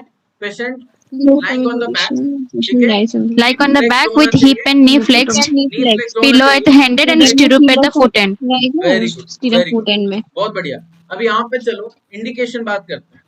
सबको पता होना चाहिए, सबको ये पता है। Delivery Definitely. Vaginal examination, PV, vaginal delivery, PV, ये vaginal most delivery. commonly- vaginal delivery. हाँ, हाँ। DCMD डी के भी दे सकते हैं। मोस्ट कॉमनली गायनेकोलॉजिकल एग्जामिनेशन हाँ, या ट्रीटमेंट के लिए। सिंपल अगर कर दें तो क्या बोलेंगे? गायनेकोलॉजिकल एग्जामिनेशन, हाँ या ना बोलो। गायनेकोलॉजिकल प्रोसीड्योर्स, एग्जामिनेशंस, ट्रीटमेंट के लिए, हाँ या ना। गायनेकोलॉजिकल प्रोसीड्योर्स मोस्ट कॉमनली, हाँ या ना, procedures, yes sir. Then examinations, treatment के लिए भी। एग्जामिनेशन एंड ट्रीटमेंट के लिए दिया जाता है, हाँ या ना। Treatment. और या फिर Yes, वो sir. बोल सकते हो ड्यूरिंग डिलीवरी, ये वाला पोजीशन मोस्ट कॉमनली दिया जाता है, हाँ या ना बोलो। Yes, sir. नॉर्मल डिलीवरी के लिए, नॉर्मल वेजिनल डिलीवरी में। हाँ, नॉर्मल वाजाइनल डिलीवरी के लिए दिया जाता है। क्लियर? हाँ या ना बोलो। सर सीजरियन में कौन सा क्वेश्चन देते हैं? सिजेरियन में भी लिथोटोमी पोजीशन दिया जा सकता है, या फिर सुपाइन पोजीशन, ठीक है। सुपाइन पोजीशन भी दे सकते हैं। हाँ। सुपाइन पोजीशन, डोर्सल रिकमेंड नहीं दिया था। Dorsal recumbent is not a comfortable position actually, ये कंफर्टेबल नहीं है, ठीक है। तो ओके यहाँ पे sir. Okay basically sir. Delivery के लिए जो कॉमनली दिया जाता है वो सुपाइन है, या फिर लिथोटोमी पोजीशन, ठीक है। चलो, yes sir. Dilatation and curative, जो डायलिटेशन इवैक्यूएशन में भी तो पोजीशन भी दे सकते हैं ना। वही तो मैंने बोला, और लिथोटोमी। एक एक करके तो नहीं बताएंगे। क्या बोल दिया? Gynaecological procedures, examination and treatment के लिए। तो गायनेकोलॉजिकल मोस्ट कॉमनली मान के चलो कल्पोस्कोपी हुआ, कल्पोस्कोपी में भी देंगे, है ना। यस अगर मान के चलो तुमने मतलब सर्वाइकल कोनाइजेशन करना है, मतलब जो बेसिकली सर्वाइकल क्या बोलते हैं, क्या बोले, सर्विक्स से अगर सैंपल लेना है या ना, तो वो कंडीशन में भी लिथोटोमी पोजीशन ले सकते हैं, है या ना, बोलो। Yes sir. मान के चलो सर्वाइकल एनसर्कुलेस करना है, वो टाइम पे भी करेंगे, लिथोटोमी पोजीशन देंगे। क्लियर? तो ये सारे जो होते हैं Yes. गायनेकोलॉजिकल प्रोसीड्यूर्स एग्जामिनेशन के लिए दे सकते हैं। ये मान के चलो कौन सा पोजीशन बेहतर है, is the lithotomy position. Lithotomy. चलो आगे बढ़ रहे हैं। Yes, next sir. क्वेश्चन, ये वाला बता दो क्या पोजीशन होगा। Knee chest position very good, this is called Chest position. Knee chest chest, position. Knee chest position बोल सकते हैं, है या ना। अदरवाइज क्या बोलेंगे, also known as. Genopectoral position. Genopectoral position. Very गुड। जेनोपेक्टोरियल। इसे अदरवाइज क्या बोलेंगे, जेनु। जेनु मतलब क्या, जेनु मतलब नी, ठीक है। एंड पेक्टोरल, पेक्टोरल मतलब क्या, पेक्टोरल गैडल बोलते हैं, है या ना। पेक्टोरल मतलब क्या, चेस्ट, है या ना। पेल्विक गैडल, है या ना, शोल्डर गैडल बोलते हैं। वैसे पेक्टोरियल, पेक्टोरल कैविटी या गैडल किसको बोलते हैं, चेस्ट को बोलते हैं। तो ये क्या हो गया, जेनु पेक्टोरल मतलब नी चेस्ट। क्लियर, समझ में आ गया। तो नी चेस्ट पोजीशन या जेनु पेक्टोरल पोजीशन भी इसे बोला जाता है, ठीक है। समझ में आया। Yes sir. चलो, इसमें पोजीशन कैसा होता है पेशेंट का, patient is on supinal prone position है, prone position. Patient lies prone on knee के ऊपर प्रोन पोजीशन में है, एंड चेस्ट, नी और चेस्ट को लेके प्रोन पोजीशन पर है। This is called as knee chest position या जेनु पेक्टोरल पोजीशन। क्लियर। अब यहाँ पे इंडिकेशन समझते हैं। सर इसको मुस्लिम प्रेयर पोजीशन भी बोलते हैं शायद। हाँ, इसे मुस्लिम प्रेयर पोजीशन भी बोल सकते हैं। Very good. इसे क्या बोलेंगे, मुस्लिम प्रेयर पोजीशन, मुस्लिम प्रेयर पोजीशन, ठीक है। चलो अब यहाँ पे इंडिकेशन, इंडिकेशन क्या होगा, नी चेस्ट पोजीशन वाला बता दो। ज्यादातर क्या, कौन सा प्रोसीड्यूर के लिए सर यूज किया जाता है? सिग्मोडोस्कोपी। मान के चलो रेक्टल एग्जामिनेशन। याद रखो, पेरिनियल एग्जामिनेशन, पेरिनियल ये मान के चलो एनल या वाजाइनल या रेक्टल, ये सारे जगह पे अगर हमें कोई एग्जामिनेशन या प्रोसीड्यूर करना है देन नीचे पोजीशन दे सकते हैं। क्लियर। जैसे कि एग्जांपल के तौर पर सिग्मॉइडस्कोपी, ठीक है ना, सिग्मॉइडस्कोपी, ठीक है। और क्या, जैसे कि rectal and वाजाइनल examination, rectal and वाजाइनल examination.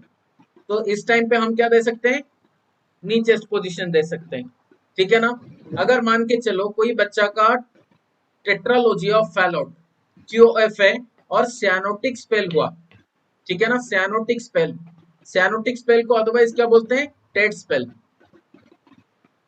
ठीक है ना, टेट स्पेल बोला जाता है, ठीक है। टेट स्पेल, सियानोटिक स्पेल या टेट स्पेल हुआ TOF में। अगर मान के चलो सडनली बच्चा क्या हुआ, ब्लूइश हो गया, उस टाइम पे हम बोलते हैं सियानोटिक स्पेल या टेट स्पेल बोलते हैं। उस टाइम पे हमें कौन सा पोजीशन देना है, नंबर 1 क्या, नी chest position, knee chest position. Knee chest position. अगर एग्जाम में ये नी चेस्ट पोजीशन ऑप्शन में नहीं है तो अल्टरनेटिवली सेकंड वाला जो पोजीशन होगा that is squatting position, squatting position, समझ गए, स्क्वाटिंग पोजीशन।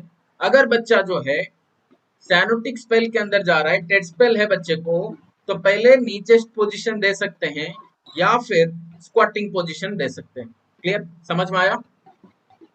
Yes sir. और कौन सा केस के लिए दे सकते हैं, सर कोलोनोस्कोपी के लिए कौन सा पोजीशन देते हैं? और एक बार बोलो। कोलोनोस्कोपी। कोलोनोस्कोपी के लिए भी दे सकते हैं, कोलोनोस्कोपी के लिए ये नी चेस्ट पोजीशन दे सकते हैं, ठीक है। जैसे कि सिग्मॉइडस्कोपी हमने किया, हाँ या ना, सिग्मॉइड तो कोलोन है ना, सिग्मॉइड कोलोन, समझ रही हो। हाँ सर। सिग्मॉइड क्या है, सिग्मॉइड कोलोन तो है, समझ रहे हो। Yes sir. हाँ सर। कोलोनोस्कोपी क्या है, वही तो सिग्मॉइडस्कोपी है, समझ गए। अभी नी चेस्ट पोजीशन हाँ, मैंने सर। थोड़ी देर पहले बताया था, ये और किसके लिए देते हैं, कॉर्ड प्रोलैप्स अगर हुआ है, कॉर्ड प्रोलैप्स, हाँ। कॉर्ड प्रोलैप्स अगर हुआ है, सर लैमिनेटोमी कॉर्ड प्रोलैप्स केस में भी ये दिया जाता है। समझ गए? हाँ या ना बोलो? सर क्रैनियोटोमी और एक बार बोलो, क्रेनियोटोमी क्यों देंगे? क्रैन क्रेनियोटोमी में कभी भी नीचे पोजीशन नहीं दिया जाता। ठीक है सर। चलो नेक्स्ट बात करते हैं, आगे बढ़ रहे हैं। ये वाला पोजीशन बता दो, इसे क्या बोलते हैं? रोज पोजीशन पोजीशन। वेरी गुड, इसे बोलते हैं रोज पोजीशन। ठीक है ना? रोज पोजीशन में, रोज पोजीशन मतलब क्या? यहाँ पे जो हमारा हेड है वो थोड़ा सा हाइपर एक्सटेंडेड रहेगा। ठीक है ना? Patient should be on supine position, supine with neck hyperextended. With neck कैसा होना चाहिए बताओ? Hyperextended, hyperextended, extended. ठीक है, समझ में आ रहे हैं? ऐसे सुपाइन पोजीशन में यस सर। नेक थोड़ा सा नीचे की तरफ है, ऐसे, राइट? और ये हाइपर एक्सटेंशन करने के लिए हम क्या किए हैं, यहाँ पर एक पिलो दे दिए, कहाँ पर? नेक के नीचे। पिलो ठीक है ना? इसके वजह से शोल्डर क्या के हुआ, नीचे। नेक जो है वो थोड़ा सा हाइपर एक्सटेंडेड हो गया। समझ गए? कभी कभी इसको क्या बोलते हैं? स्निफिंग पोजीशन भी बोलते हैं। क्या बोलते हैं? Sniffing, sniffing sniffing position, sniffing position भी बोला जाता है। क्यों बोला जाता है? स्निफिंग पोजीशन का एक जो मतलब क्या बोले, प्रिंसिपल है स्निफिंग पोजीशन का। एक क्या है? नेक हाइपर एक्सटेंडेड होना चाहिए, neck hyperextended, extended. Number 2 with cervical, याद रखो cervical, cervical spine flexed, flexed. ठीक है ना? कैसे हुआ है देखो, यहाँ पर जो सर्वाइकल स्पाइन होगा हमारा, ये फ्लेक्स्ड होगा, फ्लेक्स्ड होगा, लेकिन नेक क्या होगा? एक्सटेंडेड होगा। ठीक है, तो इसे याद रखेंगे क्या? Flexion of the cervical spine with neck hyper extended, इसे क्या बोलेंगे? स्निफिंग पोजीशन, इसीलिए बोला जाता है स्निफिंग पोजीशन, या फिर अदरवाइज इसको क्या बोलेंगे? रोज पोजीशन, रोज या स्निफिंग पोजीशन। ठीक है, चलो अब ये रोज पोजीशन कौन सा केस के लिए देते हैं? इंडिकेशन क्या है? ट्रैकियोस्टोमी के लिए। Very good. और क्या देते हैं बताओ? थायरॉइडेक्टोमी। ट्रैकियोस्टोमी, एयरवे को पैटर्न करने के लिए। Very good. For airway patency, हाँ या ना बोलो? Airway, yes sir. Airway patency के लिए देते हैं। Very good. नंबर 3 और क्या? टंसिलेक्टोमी, टॉन्सिलेक्टोमी। टंसिलेक्टोमी के लिए दे सकते हैं। ठीक है, नंबर 4 आडेनोइडेक्टोमी, आडेनोइडेक्टोमी। हाँ, इंटूबेशन के लिए दे सकते हैं। वेरी गुड शिवानी, इंटूबेशन के लिए। लेकिन इंटूबेशन के लिए जो बेहतर पोजीशन है वो कौन सा पोजीशन होगा? कौन बताएगा? Semi Fowler's position, semi Fowler position. Very good. Next आगे बढ़ रहे हैं, अभी समझ में आ गया इतना? Yes sir. चलो आगे बढ़ रहे हैं, नेक्स्ट क्वेश्चन। नेक्स्ट आते हैं, ये वाला पोजीशन बता दो, इसे क्या बोलते हैं? This is called vultures position. क्या बोलेंगे? Vultures position. Vultures position, vultures position, इसमें क्या होता है? पेशेंट सुपाइन होता है, पेशेंट इन सुपाइन पोजीशन,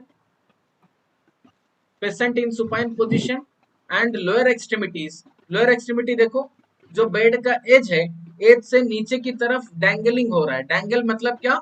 झूल के है, हाँ या ना? With lower extremities, with lower extremities मिटीज डैंगलिंग, डैंगलिंग, डैंगलिंग मतलब क्या? हैंगिंग बोल सकते हो, या फिर हैंगिंग। ठीक है ना? Hanging down from the edge of the bed, hanging down from edge of the bed, edge of the bed. Bed का एज से जो लेग है हमारा या लोअर एक्सट्रीमिटीज है, वो हैंगिंग हो रहा है या डैंगलिंग हो रहा है। That position is known as what? Vultures position. Clear? समझ में आया? Yes sir. यस अभी सर। इंडिकेशन क्या है?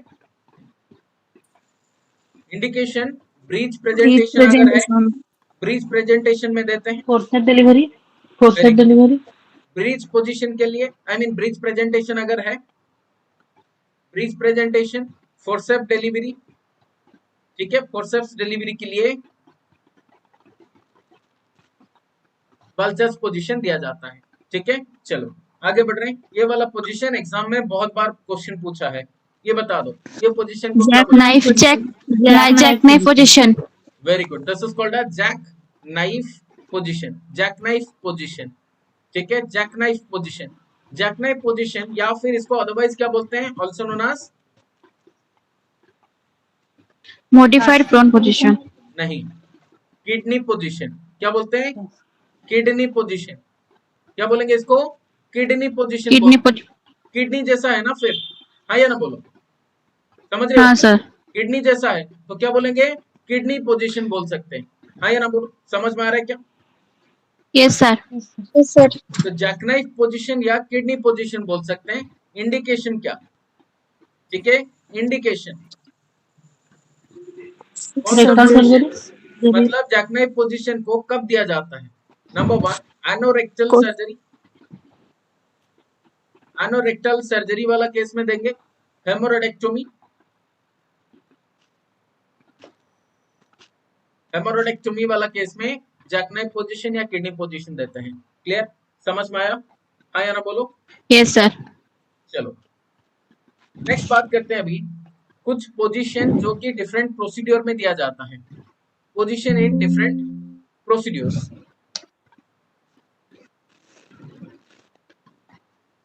Position in procedures, position in procedures, different procedure में क्या क्या पोजीशन दिया जाता है। जैसे कि एग्जांपल के तौर पर नंबर 1 किडनी बायोप्सी वाला केस में क्या देते हैं, kidney biopsy,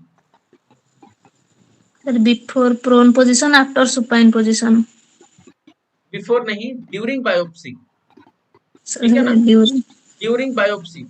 sir supine with, जब हमें किडनी का बायोप्सी करना है तो ड्यूरिंग बायोप्सी कौन सा पोजीशन देंगे, इज प्रोन पोजीशन। रीजन क्या बताओ, क्योंकि हमें पता है kidney is in retroperitoneal organ, retroperitoneal, हाँ या ना, रिट्रोपेरिटोनियल ऑर्गन, ये हमारा पेरिटोनियम के पीछे है, तो हम आगे से एब्डोमेन से तो क्या नहीं करेंगे, प्रिक नहीं करेंगे, कहां से करेंगे, पीछे से करेंगे, इसलिए क्या पोजीशन होना चाहिए, प्रोन पोजीशन, प्रोन पोजीशन होना चाहिए। Prone position. After biopsy, biopsy के बाद क्या पोजीशन होगा, सुपाइन, आफ्टर बायोप्सी क्या पोजीशन होगा, क्योंकि जो नीडल है ना वो पीछे की तरफ से आया है, हाँ या ना, तो इसलिए वो जगह sir. को कंप्रेस करके रखने के लिए, वो जगह को ब्लीडिंग को प्रिवेंट करने के लिए क्या होना चाहिए, सुपाइन पोजीशन, ठीक है ना, याद रखो। ड्यूरिंग बायोप्सी क्या कराएंगे, प्रोन पोजीशन देंगे, prone, after biopsy supine position देंगे, सुपाइन. ठीक है। चलो लास्ट एग्जाम में क्वेश्चन पूछा था रिगार्डिंग लीवर बायोप्सी, याद है क्या? Yes sir. Yes sir. Liver biopsy में कौन सा पोजीशन दिया जाता है, लीवर बायोप्सी के बाद क्या पोजीशन देते हैं, ये वाला एग्जाम में क्वेश्चन पूछा था नर्सेट 4 में, ठीक है ना।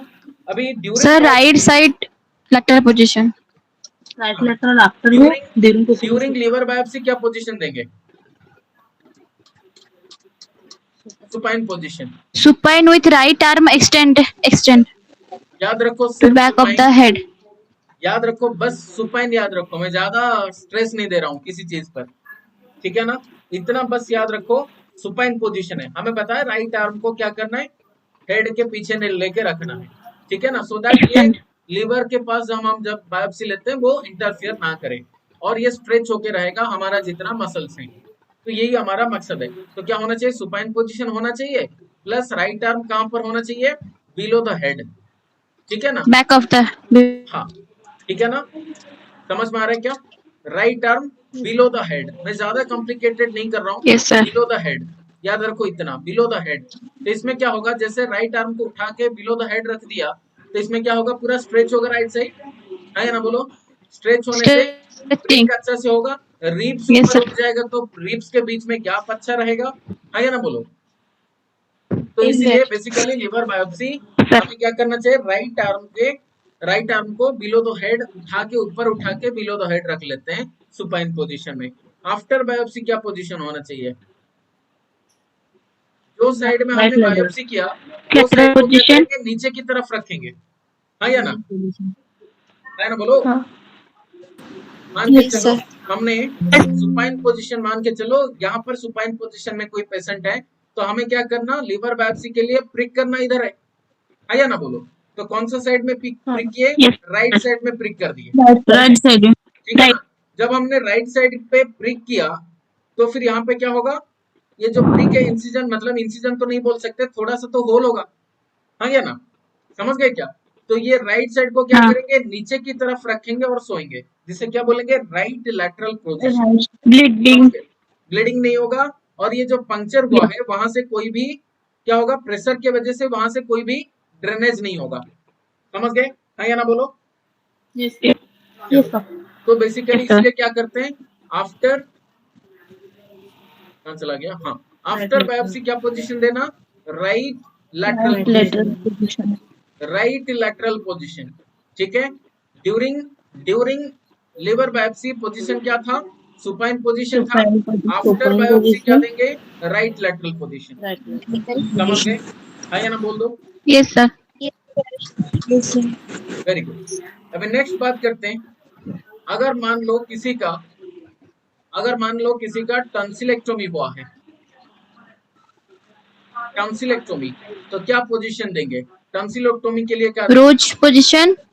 Which position? याद रखो, ड्यूरिंग टंसिलेक्टोमी पोजीशन क्या होगा, रोज पोजीशन, ठीक है ना। टंसिलेक्टोमी करने के टाइम रोज पोजीशन दिए, आफ्टर टंसिलेक्टोमी, ठीक है ना। आफ्टर टंसिलेक्टोमी कौन सा पोजीशन देंगे, सुपाइन। क्यों देंगे सुपाइन, बताओ। सुपाइन देने से क्या प्रॉब्लम होगा, देखो टंसिलेक्टोमी हमने जैसे कर दिया तो पॉसिबिलिटी है कि वहां पे क्या हो, sir lateral position. Lateral position का एस्पिरेशन प्रिवेंट करने के लिए। ब्लीडिंग होगा, हाँ या ना। तो ब्लीडिंग हाँ होने से सर। क्या होता है, इसमें एस्पिरेशन का चांस बढ़ जाता है, ठीक है ना। तो तो इसलिए लैटरल पोजीशन। क्या पोजीशन देना चाहिए, एक तो लैटरल पोजीशन देंगे, हाँ या ना, या फिर प्रोन पोजीशन दे सकते हैं। लेकिन मोस्ट, अगर पहला वाला अगर हमें आता है कौन सा पोजीशन देना है, तो लैटरल पोजीशन इज अप्रोप्रिएट, क्यों, एस्पिरेशन को प्रिवेंट करना है पहले तो, समझ गए, हाँ या ना, बोलो। Yes sir.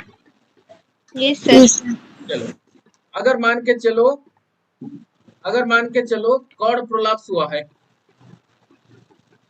कॉर्ड प्रोलैप्स वाला केस में क्या पोजीशन देंगे, नीचे नीचेस्ट पोजीशन देंगे, या फिर नंबर 2 क्या पोजीशन बताया था मैंने, ट्रेंडलेनबर्ग पोजीशन, ठीक है ना, समझ में आ रहा है क्या। Yes sir. Yes, sir. चलो, वेरी गुड। अभी नेक्स्ट बात करते हैं, अगर अपेंडेक्टोमी हुआ है, अपेंडेक्टोमी मतलब क्या, removal of the appendix. Removal of the appendix. अगर अपेंडेक्टोमी हुआ है तो कौन सा पोजीशन देंगे, नंबर 1 क्या position, semi Fowler's, During right lateral. Semi Fowler's position, या फिर राइट लैटरल, और सर ड्यूरिंग या आफ्टर। या आफ्टर है, ठीक है। ड्यूरिंग क्या देंगे, ड्यूरिंग इज सुपाइन, हाँ। ठीक है। ड्यूरिंग क्या करेंगे, सुपाइन पोजीशन देंगे, क्लियर, समझ में आया, आइए ना, बोलो। Yes sir. चलो नेक्स्ट बात करते हैं, आफ्टर अपेंडेक्टोमी और क्या प्रोसीड्योर बच गया, जैसे कि मान लो अगर स्पाइनल कॉर्ड इंजरी हुआ है, तो स्पाइनल कॉर्ड इंजरी वाला केस में कभी भी हमें क्या नहीं करना, do not turn the patient. Turn करने से क्या होता है, ये स्पाइनल कॉर्ड इंजरी हो जाएगा, सर्वाइकल इंजरी। वेरी गुड, हाँ, सर्वाइकल हो, थोरासिक हो, लंबर हो, कुछ भी हो, वो क्या होगा, मुड़ जाएगा, ठीक है ना। डू नॉट टर्न और ट्विस्ट, है ना, ट्विस्ट द पेशेंट, समझ गए। तो कैसे करना है, फिर पूरा कंप्लीट बॉडी को एट ए टाइम क्या करना है, रोल करना है, इसे क्या बोलते हैं, लॉग रोल, समझ गए, क्या बोलेंगे, लॉग रोल। जैसे कोई बड़ा सा लकड़ी को हम क्या करते हैं, रोल करके लेते हैं ना, रोल करके से, है ना, बड़ा वाला लकड़ी जो, यस सर। है ना, पेड़ को जैसे मान के चलो, पेड़ का जो ट्रंक है, वो ट्रंक इतना बड़ा है कि हम अच्छा से मतलब ऐसे उठा के नहीं ले सकते, तो रोल करके लेके जाते हैं, है ना, वो ट्रंक को क्या बोलते हैं, लॉग बोलते हैं। तो वो लॉग को Log रोल roll. जैसे हम बेसिकली करते हैं, वैसे पेशेंट को लॉग रोल जैसा करके लेंगे in case of spinal cord injury. Clear, समझ में आया? Yes, sir. यहाँ तक कोई डाउट है बता दो। No. चलो अभी नेक्स्ट बात करते हैं लंबर पंचर। ठीक है, लंबर पंचर वाला केस में क्या पोजीशन होना चाहिए? Sir, C-shape position. C-shape position or sitting upright position. Number 1 याद रखो, ड्यूरिंग प्रोसीडियर। ठीक है ना, ड्यूरिंग प्रोसीडियर दो चीज हो सकता है। क्या? नंबर 1 क्या? एक C-shape सी शेप होगा। ठीक है, और नंबर एक sitting position with head flex. ठीक है, चलो तो ड्यूरिंग प्रोसीडियर। अगर आफ्टर में बोलूं तो आफ्टर क्या होना चाहिए? आफ्टर लंबर पंचर क्या पोजीशन होना चाहिए? Supine position. Supine position. कितना टाइम के लिए बोला था मैंने? Supine. 8 to 12 hour.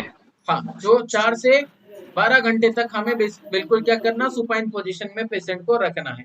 समझ गए? हाँ या ना? और कैसे रखेंगे? On a hard surface. याद रखो, on hard surface. Hard surface.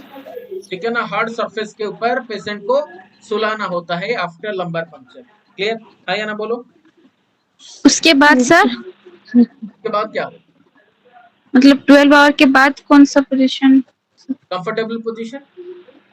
Okay sir, ठीक है, ठीक है सर, चलो ठीक है सर। नेक्स्ट बात करते हैं पैरासेंटेसिस।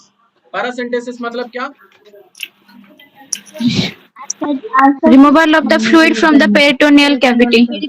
ascites में करते हैं। पंक्चरिंग द एब्डोमेन।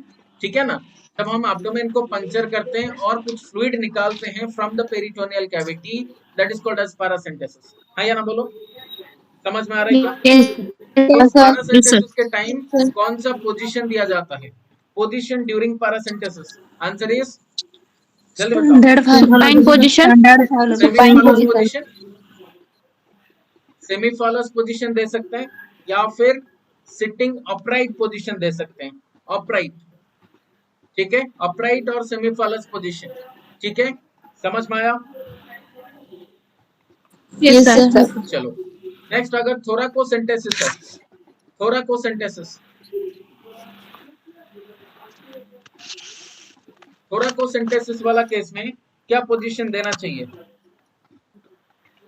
सर ऑर्थोपेनिक और cardiac. During surgery, I mean during thoracentesis कौन सा पोजीशन होगा?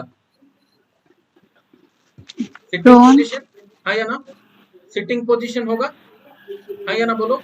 सिटिंग विथ मतलब बेसिकली कहां पर बैठना चाहिए? Edge of the bed.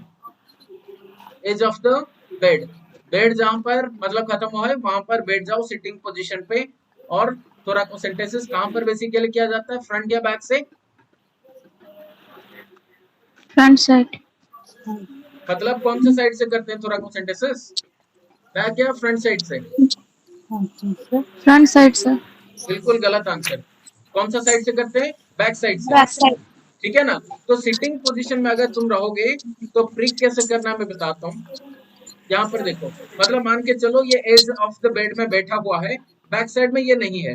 ठीक है ना, तो थोराकोसेंटेसिस में बेसिकली क्या करते हैं? अल्ट्रासाउंड लेते हैं, अल्ट्रासाउंड का प्रोब लगा के यहाँ पर देखते हैं कि कहाँ पर बेसिकली एक गैप है बिटवीन द रिब्स। रिब्स के बीच में कहाँ पर गैप है, वो जगह को हमने आइडेंटिफाई किया और नीडल को प्रिक किए। समझ गए? तो नीडल को कौन से साइड से प्रिक करते हैं? बैक साइड से प्रिक करते हैं। समझ गए? इसीलिए सिटिंग पोजीशन दिया जाता है। समझ गए? हाँ या ना बोलो? Yes sir. Most commonly sitting position में आई मीन थोराकोसेंटेसिस किया जाता है। समझ में आ रहा है? हाँ या ना बोलो? चलो यस सर। चलो मान के चलो किसी का अगर एयर एम्बोलिज्म हुआ है, ठीक है, एयर एम्बोलिज्म हुआ तो वो वाला केस में ट्रेंडलनबर्ग पोजीशन दिया जाता है। एयर एम्बोलिज्म वाला केस में, एयर एम्बोलिज्म, ठीक है, हम क्या चाहते हैं कि जो एयर है, मान के चलो एयर बबल है, मान के चलो वो ब्लड वेसल के अंदर क्या हुआ? एयर बबल आ गया। तो हम चाहते हैं कि अगर एयर बबल हमारा ब्लड सर्कुलेशन के अंदर आ गया है तो फिर वो कभी भी हार्ट की तरफ ना आए। ओके, तो अगर हम चाहते हैं कि वो ना आए तो फिर क्या करेंगे? एयर बबल को ऊपर ही रखेंगे। समझ गए? इसलिए क्या पोजीशन देंगे? Trendelenburg position. समझ गए? तो एयर बबल क्यों नीचे नहीं आएगा? क्योंकि हमें पता है अगर वाटर मान के चलो, ब्लड ये है, वाटर का लेवल है यहाँ पर, या ब्लड मान के चलो, अगर एयर बबल क्रिएट हुआ वो हर टाइम क्या रहेगा? ऊपर की तरफ रहेगा या नीचे आ जाएगा एयर बबल? नहीं यस आएगा। सर, ऊपर की तरफ। Very good. अभी हर टाइम जो एयर बबल है, अगर हमने ट्रेंडलेनबर्ग पोजीशन दे दिया, जो एयर बबल है वो कहाँ पर रहेगा? टुवर्ड्स द एक्सट्रीमिटी, वो कभी भी नीचे की तरफ नहीं आएगा। समझ रहे हो? Foot entry. इसलिए क्या करते हैं हम बचाने के लिए, मान के चलो अगर एम्बोलिज्म हुआ, एयर एम्बोलिज्म को पहले कहाँ पर अफेक्ट करेगा? लंग्स को अफेक्ट करेगा। Yes sir. ठीक है ना? तो एयर एम्बोलिज्म ज्यादातर कहाँ पर जाता है? लंग्स को जाता है, और लंग्स में एम्बोलिज कर देता है, जिसके वजह से रेस्पिरेटरी प्रॉब्लम्स आएगा। हो सकता है कि पॉसिबिलिटी ये भी हो कि वो ब्रेन के अंदर चला जाए, है ना? तो इसीलिए बेहतर है कि हम चाहेंगे कि हार्ट के अंदर वो एम्बोली कभी भी ना आए, इसलिए कौन सा पोजीशन देंगे? Trendelenburg position. Trendelenburg position. हाँ, तो अगर एयर एम्बोलिज्म हुआ है, air embolism, answer is Trendelenburg position. Clear? समझ में आया? Yes sir. चलो, अगर मान के चलो एम्पुटेशन हुआ है, यस सर। अगर एम्पुटेशन हुआ तो क्या पोजीशन देना चाहिए? What should be the position in case of amputation? Amputation के टाइम क्या पोजीशन देंगे? सर सुपाइन में पेशेंट रहेगा, उसका जो एम्पुटेशन पार्ट है वो पिलो के ऊपर एलिवेट करके रखेंगे। Very good. Patient should be in supine position with amputated limb.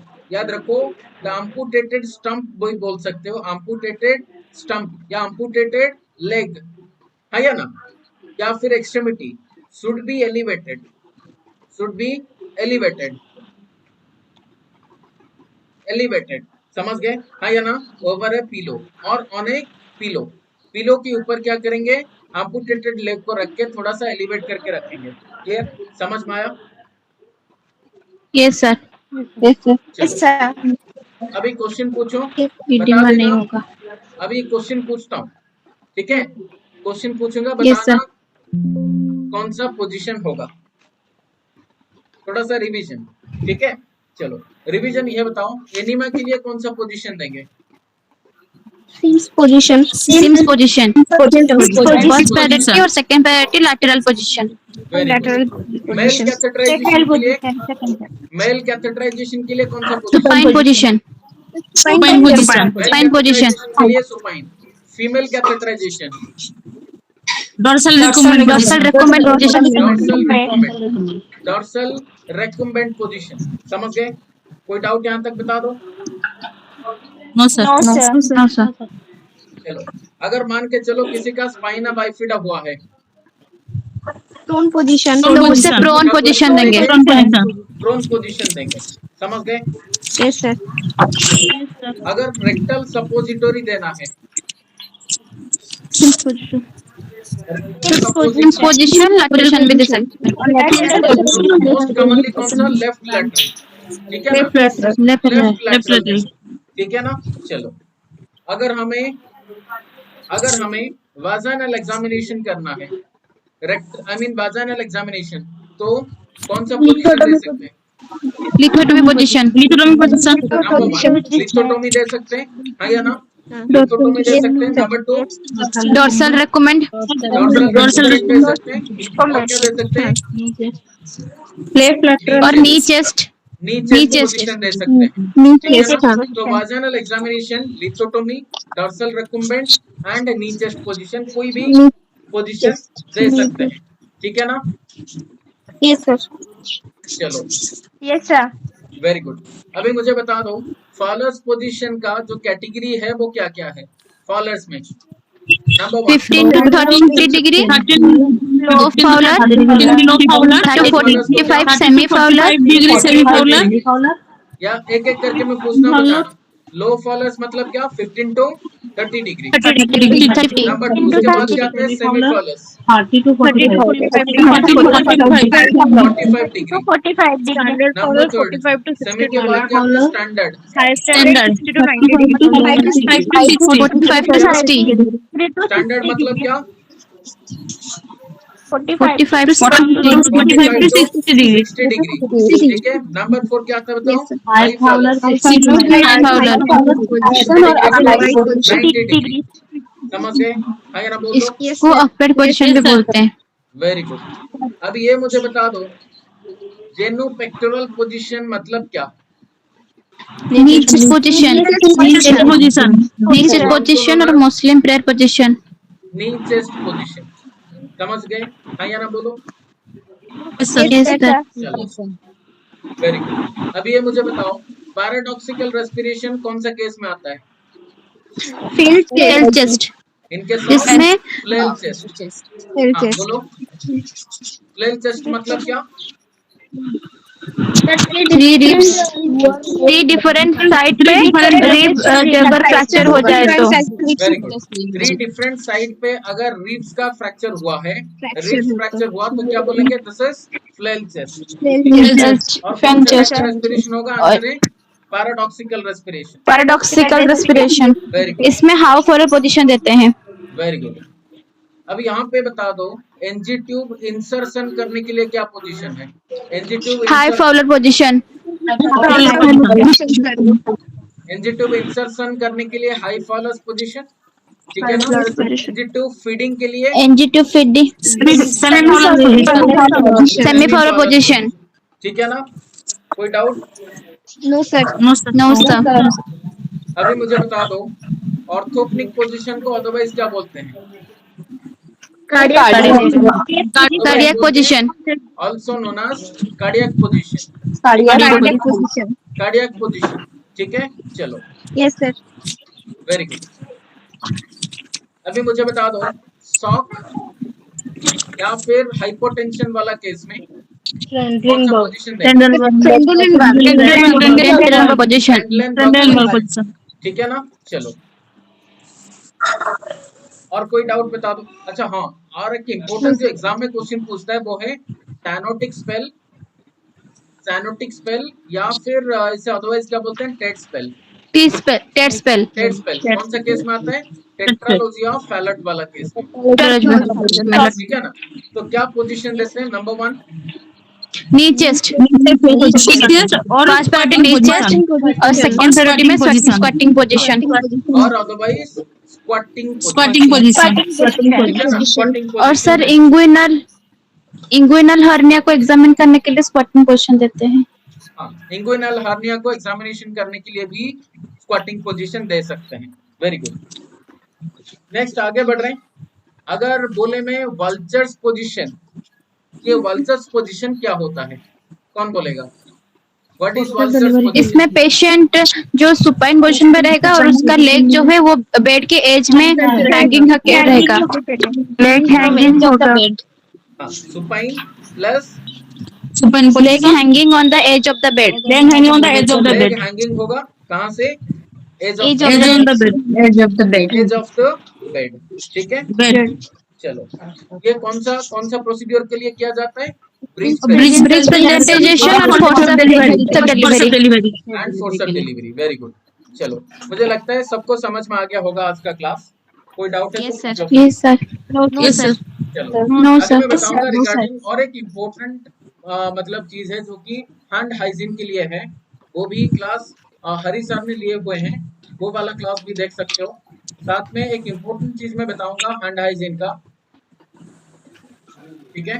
तो हैंड हाइजीन में बेसिकली ये क्वेश्चन पूछेगा कि बताओ हैंड हाइजीन के टाइम मतलब क्या क्या 5 बेसिकली पॉइंट्स होता है जहां पर हमें hand hygiene. Golden rules hand hygiene. Very good. अभी हैंड हाइजीन के टाइम मतलब बेसिकली जिससे बोलते हैं मोमेंट्स ऑफ हैंड हाइजीन या मोमेंट्स फॉर हैंड हाइजीन बोलते हैं। Moments for hand hygiene, hand hygiene मतलब ये एक्स्ट्रा पॉइंट्स में कुछ बता के जाऊंगा। हरी साहब ने ये क्लास लिया हुआ है, थोड़ा सा मैं एक्स्ट्रा पॉइंट्स कुछ बोल के जाऊंगा यहाँ पे। हैंड हाइजीन का जो 5 मोमेंट्स है वो क्या क्या है? 5 moments of hand hygiene. Number 1, Before touching the patient, Before touching the patient, before doing any procedure. हाँ, then After touching the patient, after doing any procedure, after contact with any body fluid. To be 3A. ठीक है ना, to be 3A बोलते हैं। To be मतलब क्या, 2 बार before and Before. 3 बार आफ्टर। After. Yes. ठीक है ना। अभी एक बात करते हैं बिफोर। बिफोर कब बिफोर होगा, एक है Before touching the patient. Before touching the patient. ठीक है ना, this are 5 moments of hand hygiene. Before touching the patient एक हो गया बी। सेकंड बी आता है, सेकंड बी मतलब बिफोर अगेन। ठीक है ना, before Doing any procedures. Doing any procedure. Clean और aseptic प्रोसीड्योर। ठीक है ना, बिफोर डूइंग एनी क्लीन और aseptic प्रोसीड्योर। समझ गए, हाँ या ना बोलो। Yes, sir. Before doing the procedure और aseptic या clean procedure we should do hand washing या हैंड हाइजीन। नेक्स्ट आते हैं 3A। 3A मतलब अभी आ गया A मतलब आफ्टर। After touching the patient.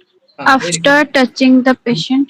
After touching the पेशेंट। After touching the Touching the patient. समझ गए, हाँ या ना बोलो। नंबर 4 after Touching the patient surrounding. Body fluid. After exposure. ठीक है ना, after exposure to body fluid. After exposure to body fluids. ठीक है। नंबर 5 after touching patient surroundings. Patient surrounding. After touching patient surroundings, patient surroundings। ठीक है, so these are 5 moments of hand hygiene। मुझे लगता है सबको पता होना चाहिए। ठीक है ना। Yes, sir. Yes, sir. Next hand hygiene के बारे में कुछ इंपॉर्टेंट पॉइंट्स मैं बता के जाऊंगा, लिख लेना। हैंड हाइजीन के रिगार्डिंग कुछ इंपॉर्टेंट की पॉइंट्स। Hand hygiene. सर, हाँ बोलो। वो जो सर्जिकल हैंड वॉशिंग कितने टाइम तक और नॉर्मल है सब वाला थोड़ा बता दीजिएगा थोड़ा। बिल्कुल 100% बताऊंगा। अभी के लिए थोड़ा सा मैं जितना बता के जा रहा हूँ याद रखो, पहले धीरे धीरे मैं बता के जाऊंगा आगे। हाँ सर। ठीक है, तो पहले हैंड हाइजीन। ठीक है सर। हैंड हाइजीन के बारे में पहला वाला पॉइंट क्या है, this is most effective to prevent spread of infection और क्रॉस इन्फेक्शन। समझ गए, है ना बोलो, most effective. Yes sir. Exam में ये क्वेश्चन पूछ सकता है कि कौन सा है जो कि मोस्ट इफेक्टिव है to prevent cross infection. Most effective to prevent और control spread of infection. Spread of infection तो क्या बोलेंगे, hand hygiene is the most important thing to prevent cross infection और the spread of infection. Clear, समझ में आया? Yes sir. चलो, यहाँ तक कोई डाउट है तो पूछ लो। No, sir. No sir. अभी नेक्स्ट आई थिंक सबको पता होगा कि जो हैंड हाइजीन का जो 10 स्टेप्स होता है सबको पता हो जाना चाहिए, या फिर बताना पड़ेगा 10 यस सर। No sir. चलो अभी नेक्स्ट बात करते हैं हैंड वॉशिंग के टाइम बेसिकली क्या क्या हमारा रूल्स होता है। हैंड वॉशिंग का रूल्स क्या है? अभी हैंड वॉशिंग का तो स्टेप सबको पता होगा, हाँ या ना बोलो। Hand washing Yes, sir. ठीक है ना। Yes, sir. बेसिकली जब हम हैंड वॉशिंग करते हैं तो कैसे करना चाहिए, basically number 1 soap plus running water में करा सकते हैं, हाँ या ना बोलो। हाँ सर। Yes, हाँ sir. सर। चलो, और अदरवाइज नंबर 2 हैंड वॉशिंग तो नहीं बोल सकते, हैंड को डिसइंफेक्ट करने के लिए तो क्या लगा सकते हैं, alcohol based hand drop. Visible नहीं हो रहा है सर। एबीएचआर मतलब क्या, alcohol based hand drop. Sir screen visible नहीं हो रहा है। नहीं हो रहा? नहीं सर। नहीं सर। No sir. अभी विजिबल हुआ? Yes sir. Yes sir. चलो, तो बेसिकली क्या, एक हैंड वॉशिंग के लिए क्या यूज कर सकते हैं, सोप प्लस रनिंग वाटर या फिर 0.5 to 2% क्लोरोहेक्सिडिन का हैंड ड्रॉप यूज कर सकते हैं, या फिर अल्कोहल बेस्ड हैंड ड्रॉप जिसमें अल्कोहल कितना होना चाहिए, शुड बी मोर देन 60%। ठीक है ना। मोर देन 60% अल्कोहल होना चाहिए फॉर हैंड डिसइंफेक्शन। समझ गए? डिसइंफेक्टेंट। और otherwise number third 0.5 to 2% of chlorhexidine based hand drop को यूज कर सकते हैं। समझ में आया?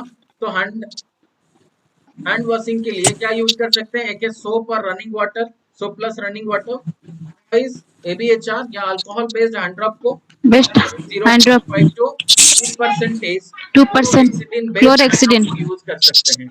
समझ गए? Yes sir. अभी हैंड ड्रॉप को कब यूज करना चाहिए? इंपॉर्टेंट पॉइंट, एग्जाम में ये क्वेश्चन पूछ सकता है कि हैंड ड्रॉप को कब यूज करेंगे एंड हैंड वॉशिंग कब करेंगे। ठीक है, हैंड ड्रॉप जब हैंड विजिबल सॉइल विजिबल होगा तभी हैंड वॉशिंग करना चाहिए। वेरी गुड, समझ गए? एक चीज याद रखना, हैंड वॉशिंग हैंड ड्रॉप तब यूज करना है, हैंड ड्रॉप जब हैंड में कोई विजिबली सॉइल्ड नहीं है। समझ गए? अगर विजिबली तुम्हें हाथ में कुछ गंदा नहीं दिख रहा तब हम हैंड ड्रॉप यूज कर सकते हैं। तो hand drop should be used when hands are not visibly soiled. Hands are not visibly soiled. अगर ये soiled दिख रहा है then we should use hand washing. समझ गए? हाँ या ना बोलो? Hand wash. Yes sir. और यस सर। हाँ बोलो, और एक बार। और एक बार बोल दो। Yes sir. हाँ, मान के चलो अल्कोहल बेस्ड हैंड ड्रॉप तुम यूज करना चाहते हो, कब यूज करोगे? जब मान के चलो तुम हाथ अपना खुद का देख लिए तो वहां पे दिख रहा है कि हाँ कुछ गंदा लग रहा है हाथ में, तो उस टाइम पे हैंड ड्रॉप यूज नहीं करना। समझ गए? उस टाइम पे क्या यूज करना है? हैंड वॉश यूज करना है, सोप एंड वाटर। ठीक है ना? अगर मान के चलो विजिबली सॉइल्ड नहीं है, मतलब हाथ गंदा नहीं दिख रहा नेकेड आई में, then we can use the hand drop. Clear? समझ में आ रहा है क्या? Yes sir. अगर यूज करेंगे तो कितना टाइम के लिए यूज करेंगे? ठीक है ना? अगर हैंड ड्रॉप यूज करते हैं तो कितना टाइम के लिए यूज करेंगे? It should be for 20 to 30 seconds। 30 seconds। ठीक है ना? 20 to 30 seconds के लिए हैंड ड्रॉप को यूज करना चाहिए। समझ गए? अगर विजिबली सॉइल्ड है तो फिर हमें हैंड वॉश करना पड़ेगा, है या ना? तो अगर हैंड वॉश करते हैं and because it is visibly soiled तो हमें कितना टाइम के लिए करना चाहिए? 60 seconds। 40 to 60 60 seconds। ठीक है ना? 40 to 60 सेकेंड, ये इंपॉर्टेंट है। समझ गए? अगर तुम क्वेश्चन पूछ रहे हो, ठीक है ना, सर्जिकल हैंड वॉश के लिए तो हमें एटलीस्ट 1 मिनट के लिए, 1 full minute के लिए करना है। ठीक है ना? And maximum up to 2 minutes। ठीक है? अगर जस्ट एक, हाँ बोलो। सर्जिकल हैंड वॉश 5 मिनट के लिए करते हैं ना? क्या? और एक बार बोलो, क्या बोल रहे हो? 5 मिनट के लिए क्यों कराएंगे? कहाँ पर लिखा 5 मिनट कौन करता है? जो ओटी में जो करते हैं वो तो 5 मिनट के लिए करता है और होता है। 5 मिनट के लिए करते हैं। अच्छा, मतलब अगर एग्जाम में क्वेश्चन पूछ लिया कि ये अगर हैंड वॉश तुम्हें करना है, ठीक है ना, सर्जिकल हैंड वॉश, ये मैं बोल रहा हूँ मेडिकल हैंड वॉश के लिए। समझ गए? तुम अगर बोल रहे हो मेडिकल हैंड वॉश 1 मिनट, हाँ 1 मिनट के लिए करते हैं। अगर सर्जिकल हैंड वॉश किए तो फिर 5 मिनट के लिए करेंगे। समझ रहे हो? मैं अभी सर्जिकल हैंड वॉश के लिए बोल नहीं रहा हूँ। समझ रहे हो? Yes sir. Medical hand wash अगर करते हैं तो विजिबली अगर सॉइल्ड है तो फिर कितना टाइम के लिए करेंगे? 1 full minute के लिए करते हैं। समझ गए? पहले जो गाइडलाइन था वो था 2 मिनट के लिए, अभी कोविड के बाद क्या हुआ? 1 मिनट हुआ, अभी उसको कम करके कितना आ गया है? 40 to 60 seconds। लेकिन एक्चुअल जो करना चाहिए कितना टाइम के लिए? 1 मिनट। 1 मिनट। अगर तुम मेडिकल हैंड रब कर रहे हो तो कितना टाइम के लिए करेंगे? 2 to 20 to 30 seconds। और हैंड रब तो कभी भी सर्जिकल जगह पे नहीं करेंगे, है या ना? तो No, सर्जरी sir। के टाइम क्या करना है? Only hand washing. Hand washing कितने टाइम के लिए करेंगे? 5 मिनट के लिए करेंगे। ठीक है ना? और एक चीज मैं यहाँ पे बता दूं, मेडिकल हैंड वॉश करने के बाद ना हाथ को नीचे की तरफ रखो, सर्जिकल हैंड वॉशिंग करने के बाद हैंड को ऊपर की तरफ रखो। ऊपर में रखो। समझ ऊपर गए? ये दोनों डिफरेंस है, सर मेडिकल हैंड वॉश के बाद क्यों रखते हैं नीचे की तरफ? क्योंकि यहाँ पे हम मानते हैं मेडिकल हैंड वॉश के बाद, ठीक है, मेडिकल मान के चलो सर्जिकल हैंड वॉश है, ठीक है ना, सर्जिकल हैंड वॉश के बाद हाथ को कैसे रखेंगे? ऊपर की तरफ, ठीक है ना, ऊपर की तरफ। ऊपर की तरफ Above the रखेंगे। तो elbow. हम मानते हैं यहाँ पे हमें हाथ में क्या करना है? सारे इंस्ट्रूमेंट वगैरह सारे तो होल्ड करना पड़ेगा, है या ना? So now the more contaminated area, यहाँ पर द मोर कंटामिनेटेड एरिया कहाँ को मानते हैं? किसको मानते हैं? एल्बो को। एल्बो को। समझ गए? अभी एल्बो से जो पानी है वो नीचे की तरफ नहीं जाना चाहिए, समझ गए? अगर नीचे हाँ, की तो तरफ कंटेमिनेट ऐसे- हो जाएगा। हाँ, कंटामिनेट होगा। अभी एल्बो से पानी नीचे की तरफ नहीं आना चाहिए, इसलिए सर्जिकल हैंड वॉश में क्या करते हैं? ऊपर की तरफ ऐसे उठा के ऊपर की तरफ रखते हैं। समझ गए? मेडिकल हैंड वॉशिंग कितने टाइम के लिए किए? बस मान के चलो 40 to 60 सेकेंड्स के लिए किए, 25 सेकेंड। समझ गए? अभी एल्बो को मानते हैं ज्यादा comparatively sterile as compare to hands, समझ गए? तो इसीलिए नीचे की तरफ करके जाएंगे, समझ गए? हाँ या ना बोलो? Yes, sir. यस। बता दो। These are मतलब कुछ इंपॉर्टेंट पॉइंट्स जो कि एग्जाम में क्वेश्चन पूछ सकता है, ठीक है? चलो बंद करूं class? Yes sir. Yes, sir. Yes sir. चलो आगे मैं और एक इम्पोर्टेंट मतलब एक क्या दूं, एक क्लास ऑलरेडी मैंने लिया हुआ है रिगार्डिंग वो वाला क्लास मैं बता देता हूँ, एक minute, just a minute. Regarding मैंने एक क्लास लिया हुआ है जहां पर मैंने डिफरेंट एथिकल प्रिंसिपल बताया हुआ है, एथिकल प्रिंसिपल्स, ठीक है? मैं आज शेयर कर दूंगा एथिकल प्रिंसिपल्स के रिगार्डिंग, जैसे कि टॉर्ट के बारे में, ठीक है? टॉर्ट के बारे में एक क्लास लिया हुआ है, वो वाला क्लास एक बार देख लेना, अगर देख ली हो तो बढ़िया। हाँ, इंटेंशनल एंड अनइंटेंशनल टॉर्ट के बारे में मैंने बताया हुआ है। हाँ, तो वो सारे चीज को, जैसे कि माल प्रैक्टिस हो गया, हाँ या ना, फॉल्स इम्प्रिजनमेंट हो गया, बैटरी हुआ, हाँ या ना, वो सारे चीज मैंने बताया हुआ है, वो एक बार देख लेना। एथिकल प्रिंसिपल्स जो कि मैंने बताया हुआ है ऑलरेडी, अगर क्लास नहीं देखे हो वो बहुत इंपॉर्टेंट है और ये एग्जाम में बार बार पूछता है। उसके साथ में और एक चीज बता दूं, यहाँ पे अभी स्क्रीन विजिबल है क्या? Yes sir. एप्लीकेशन के अंदर तुम जाओगे, आज मैंने कुछ अपडेट किया हुआ है एक चीज, सर एथिकल प्रिंसिपल कहाँ पे है?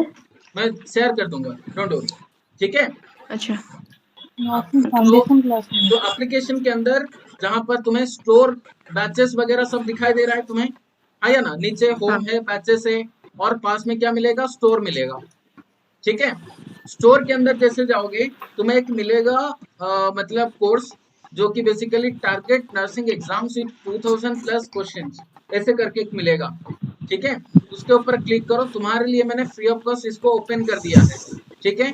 इसके अंदर तुम्हें बहुत सारे कंटेंट मिलेगा। क्या कंटेंट मिलेगा? ऐसे target nursing exams with 2000 questions, 2000 plus questions, ऐसे सारे फोल्डर्स मिलेगा। Psychiatric nursing, fundamental of nursing, obstetrics and gynaecology, ऐसे करके मिलेगा। कहाँ पर क्लिक करोगे? पहले स्टोर के ऊपर क्लिक करना है, स्टोर पे, ठीक है? जाओगे स्टोर के ऊपर, उसके बाद जहां पर क्लिक करना, यहाँ पर target nursing exam seat 2000 questions, ठीक है? इसके ऊपर क्लिक कर दोगे, कोई पैसा नहीं देना है, फ्री ऑफ कॉस्ट है। बाकी बच्चों के लिए वो 400 रुपए का लगेगा, लेकिन तुम्हारे लिए मैंने ये फ्री ऑफ कॉस्ट यहाँ पे अपलोड किया हुआ है। उसके बाद कहाँ पर क्लिक करोगे? कंटेंट के ऊपर, लेफ्ट साइड में देख रहे हो, कंटेंट के ऊपर क्लिक करोगे, लेकिन मोबाइल पे कुछ दूसरा जगह नीचे होगा या फिर साइड में होगा, देख लेना एक बार, ठीक है? कंटेंट के ऊपर क्लिक करोगे, उसके बाद आ जाएगा ये वाला फोल्डर। तो फोल्डर के ऊपर क्लिक करने से सारे सब्जेक्ट वाइज तुम्हें मिल जाएगा, क्या? क्वेश्चंस मिल जाएगा, टेस्ट सीरीज मिल जाएगा, ठीक है? कोई भी, जैसे साइकेट्रिक नर्सिंग का हुआ, यहाँ पे इंट्रोडक्शन एंड मैकेनिज्म, तुम्हें क्या करना है? यहाँ पे क्लिक कर दो क्वेश्चन के ऊपर, तुम्हें ऐसे क्वेश्चंस मिल जाएगा, ठीक है? मैं दिखा देता हूँ, ऐसे क्वेश्चंस मिल जाएगा, और तुम्हें जो लग रहा है करेक्ट आंसर, उसके ऊपर क्लिक कर दो, उसके साथ तुम्हें नीचे सॉल्यूशंस में मिल जाएगा, क्या ये करेक्ट है या नहीं है। समझ में आ गया? तो वैसे तुम्हें जस्ट ये नर्सिंग के लिए मैंने ये टेस्ट अपलोड किया हुआ है, तो ये टेस्ट को तुम अटेंड कर सकते हो। कहाँ पर मिलेगा ये, दोबारा मैं बता देता हूँ, स्टोर के अंदर। स्टोर के अंदर। सर ये क्या एक ही बार अटेम्प्ट करना है कि यार ये अटेम्प्ट नहीं क्यों नहीं, होगा? तुम कितने बार भी कर सकते हो, कोई प्रॉब्लम नहीं है, और ये तुम्हारा 1 साल तक रहेगा, ठीक है। 1 ईयर ड्यूरेशन है, 1 ईयर ड्यूरेशन के लिए तुम्हारे पास रहेगा। और ये मान के चलो अगर प्रैक्टिस करोगे तो इसके अंदर मोर देन 2000 क्वेश्चंस हैं, और 200 मोर देन 200 मतलब इसके अंदर मान के चलो छोटा छोटा टेस्ट सीरीज है, वो तुम्हें कंटेंट के अंदर मिल जाएगा। ये फोल्डर के अंदर सारी चीज अवेलेबल है, ठीक है।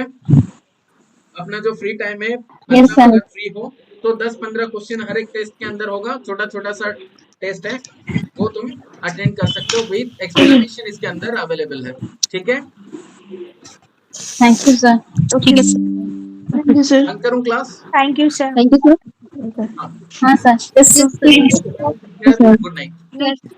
Good night.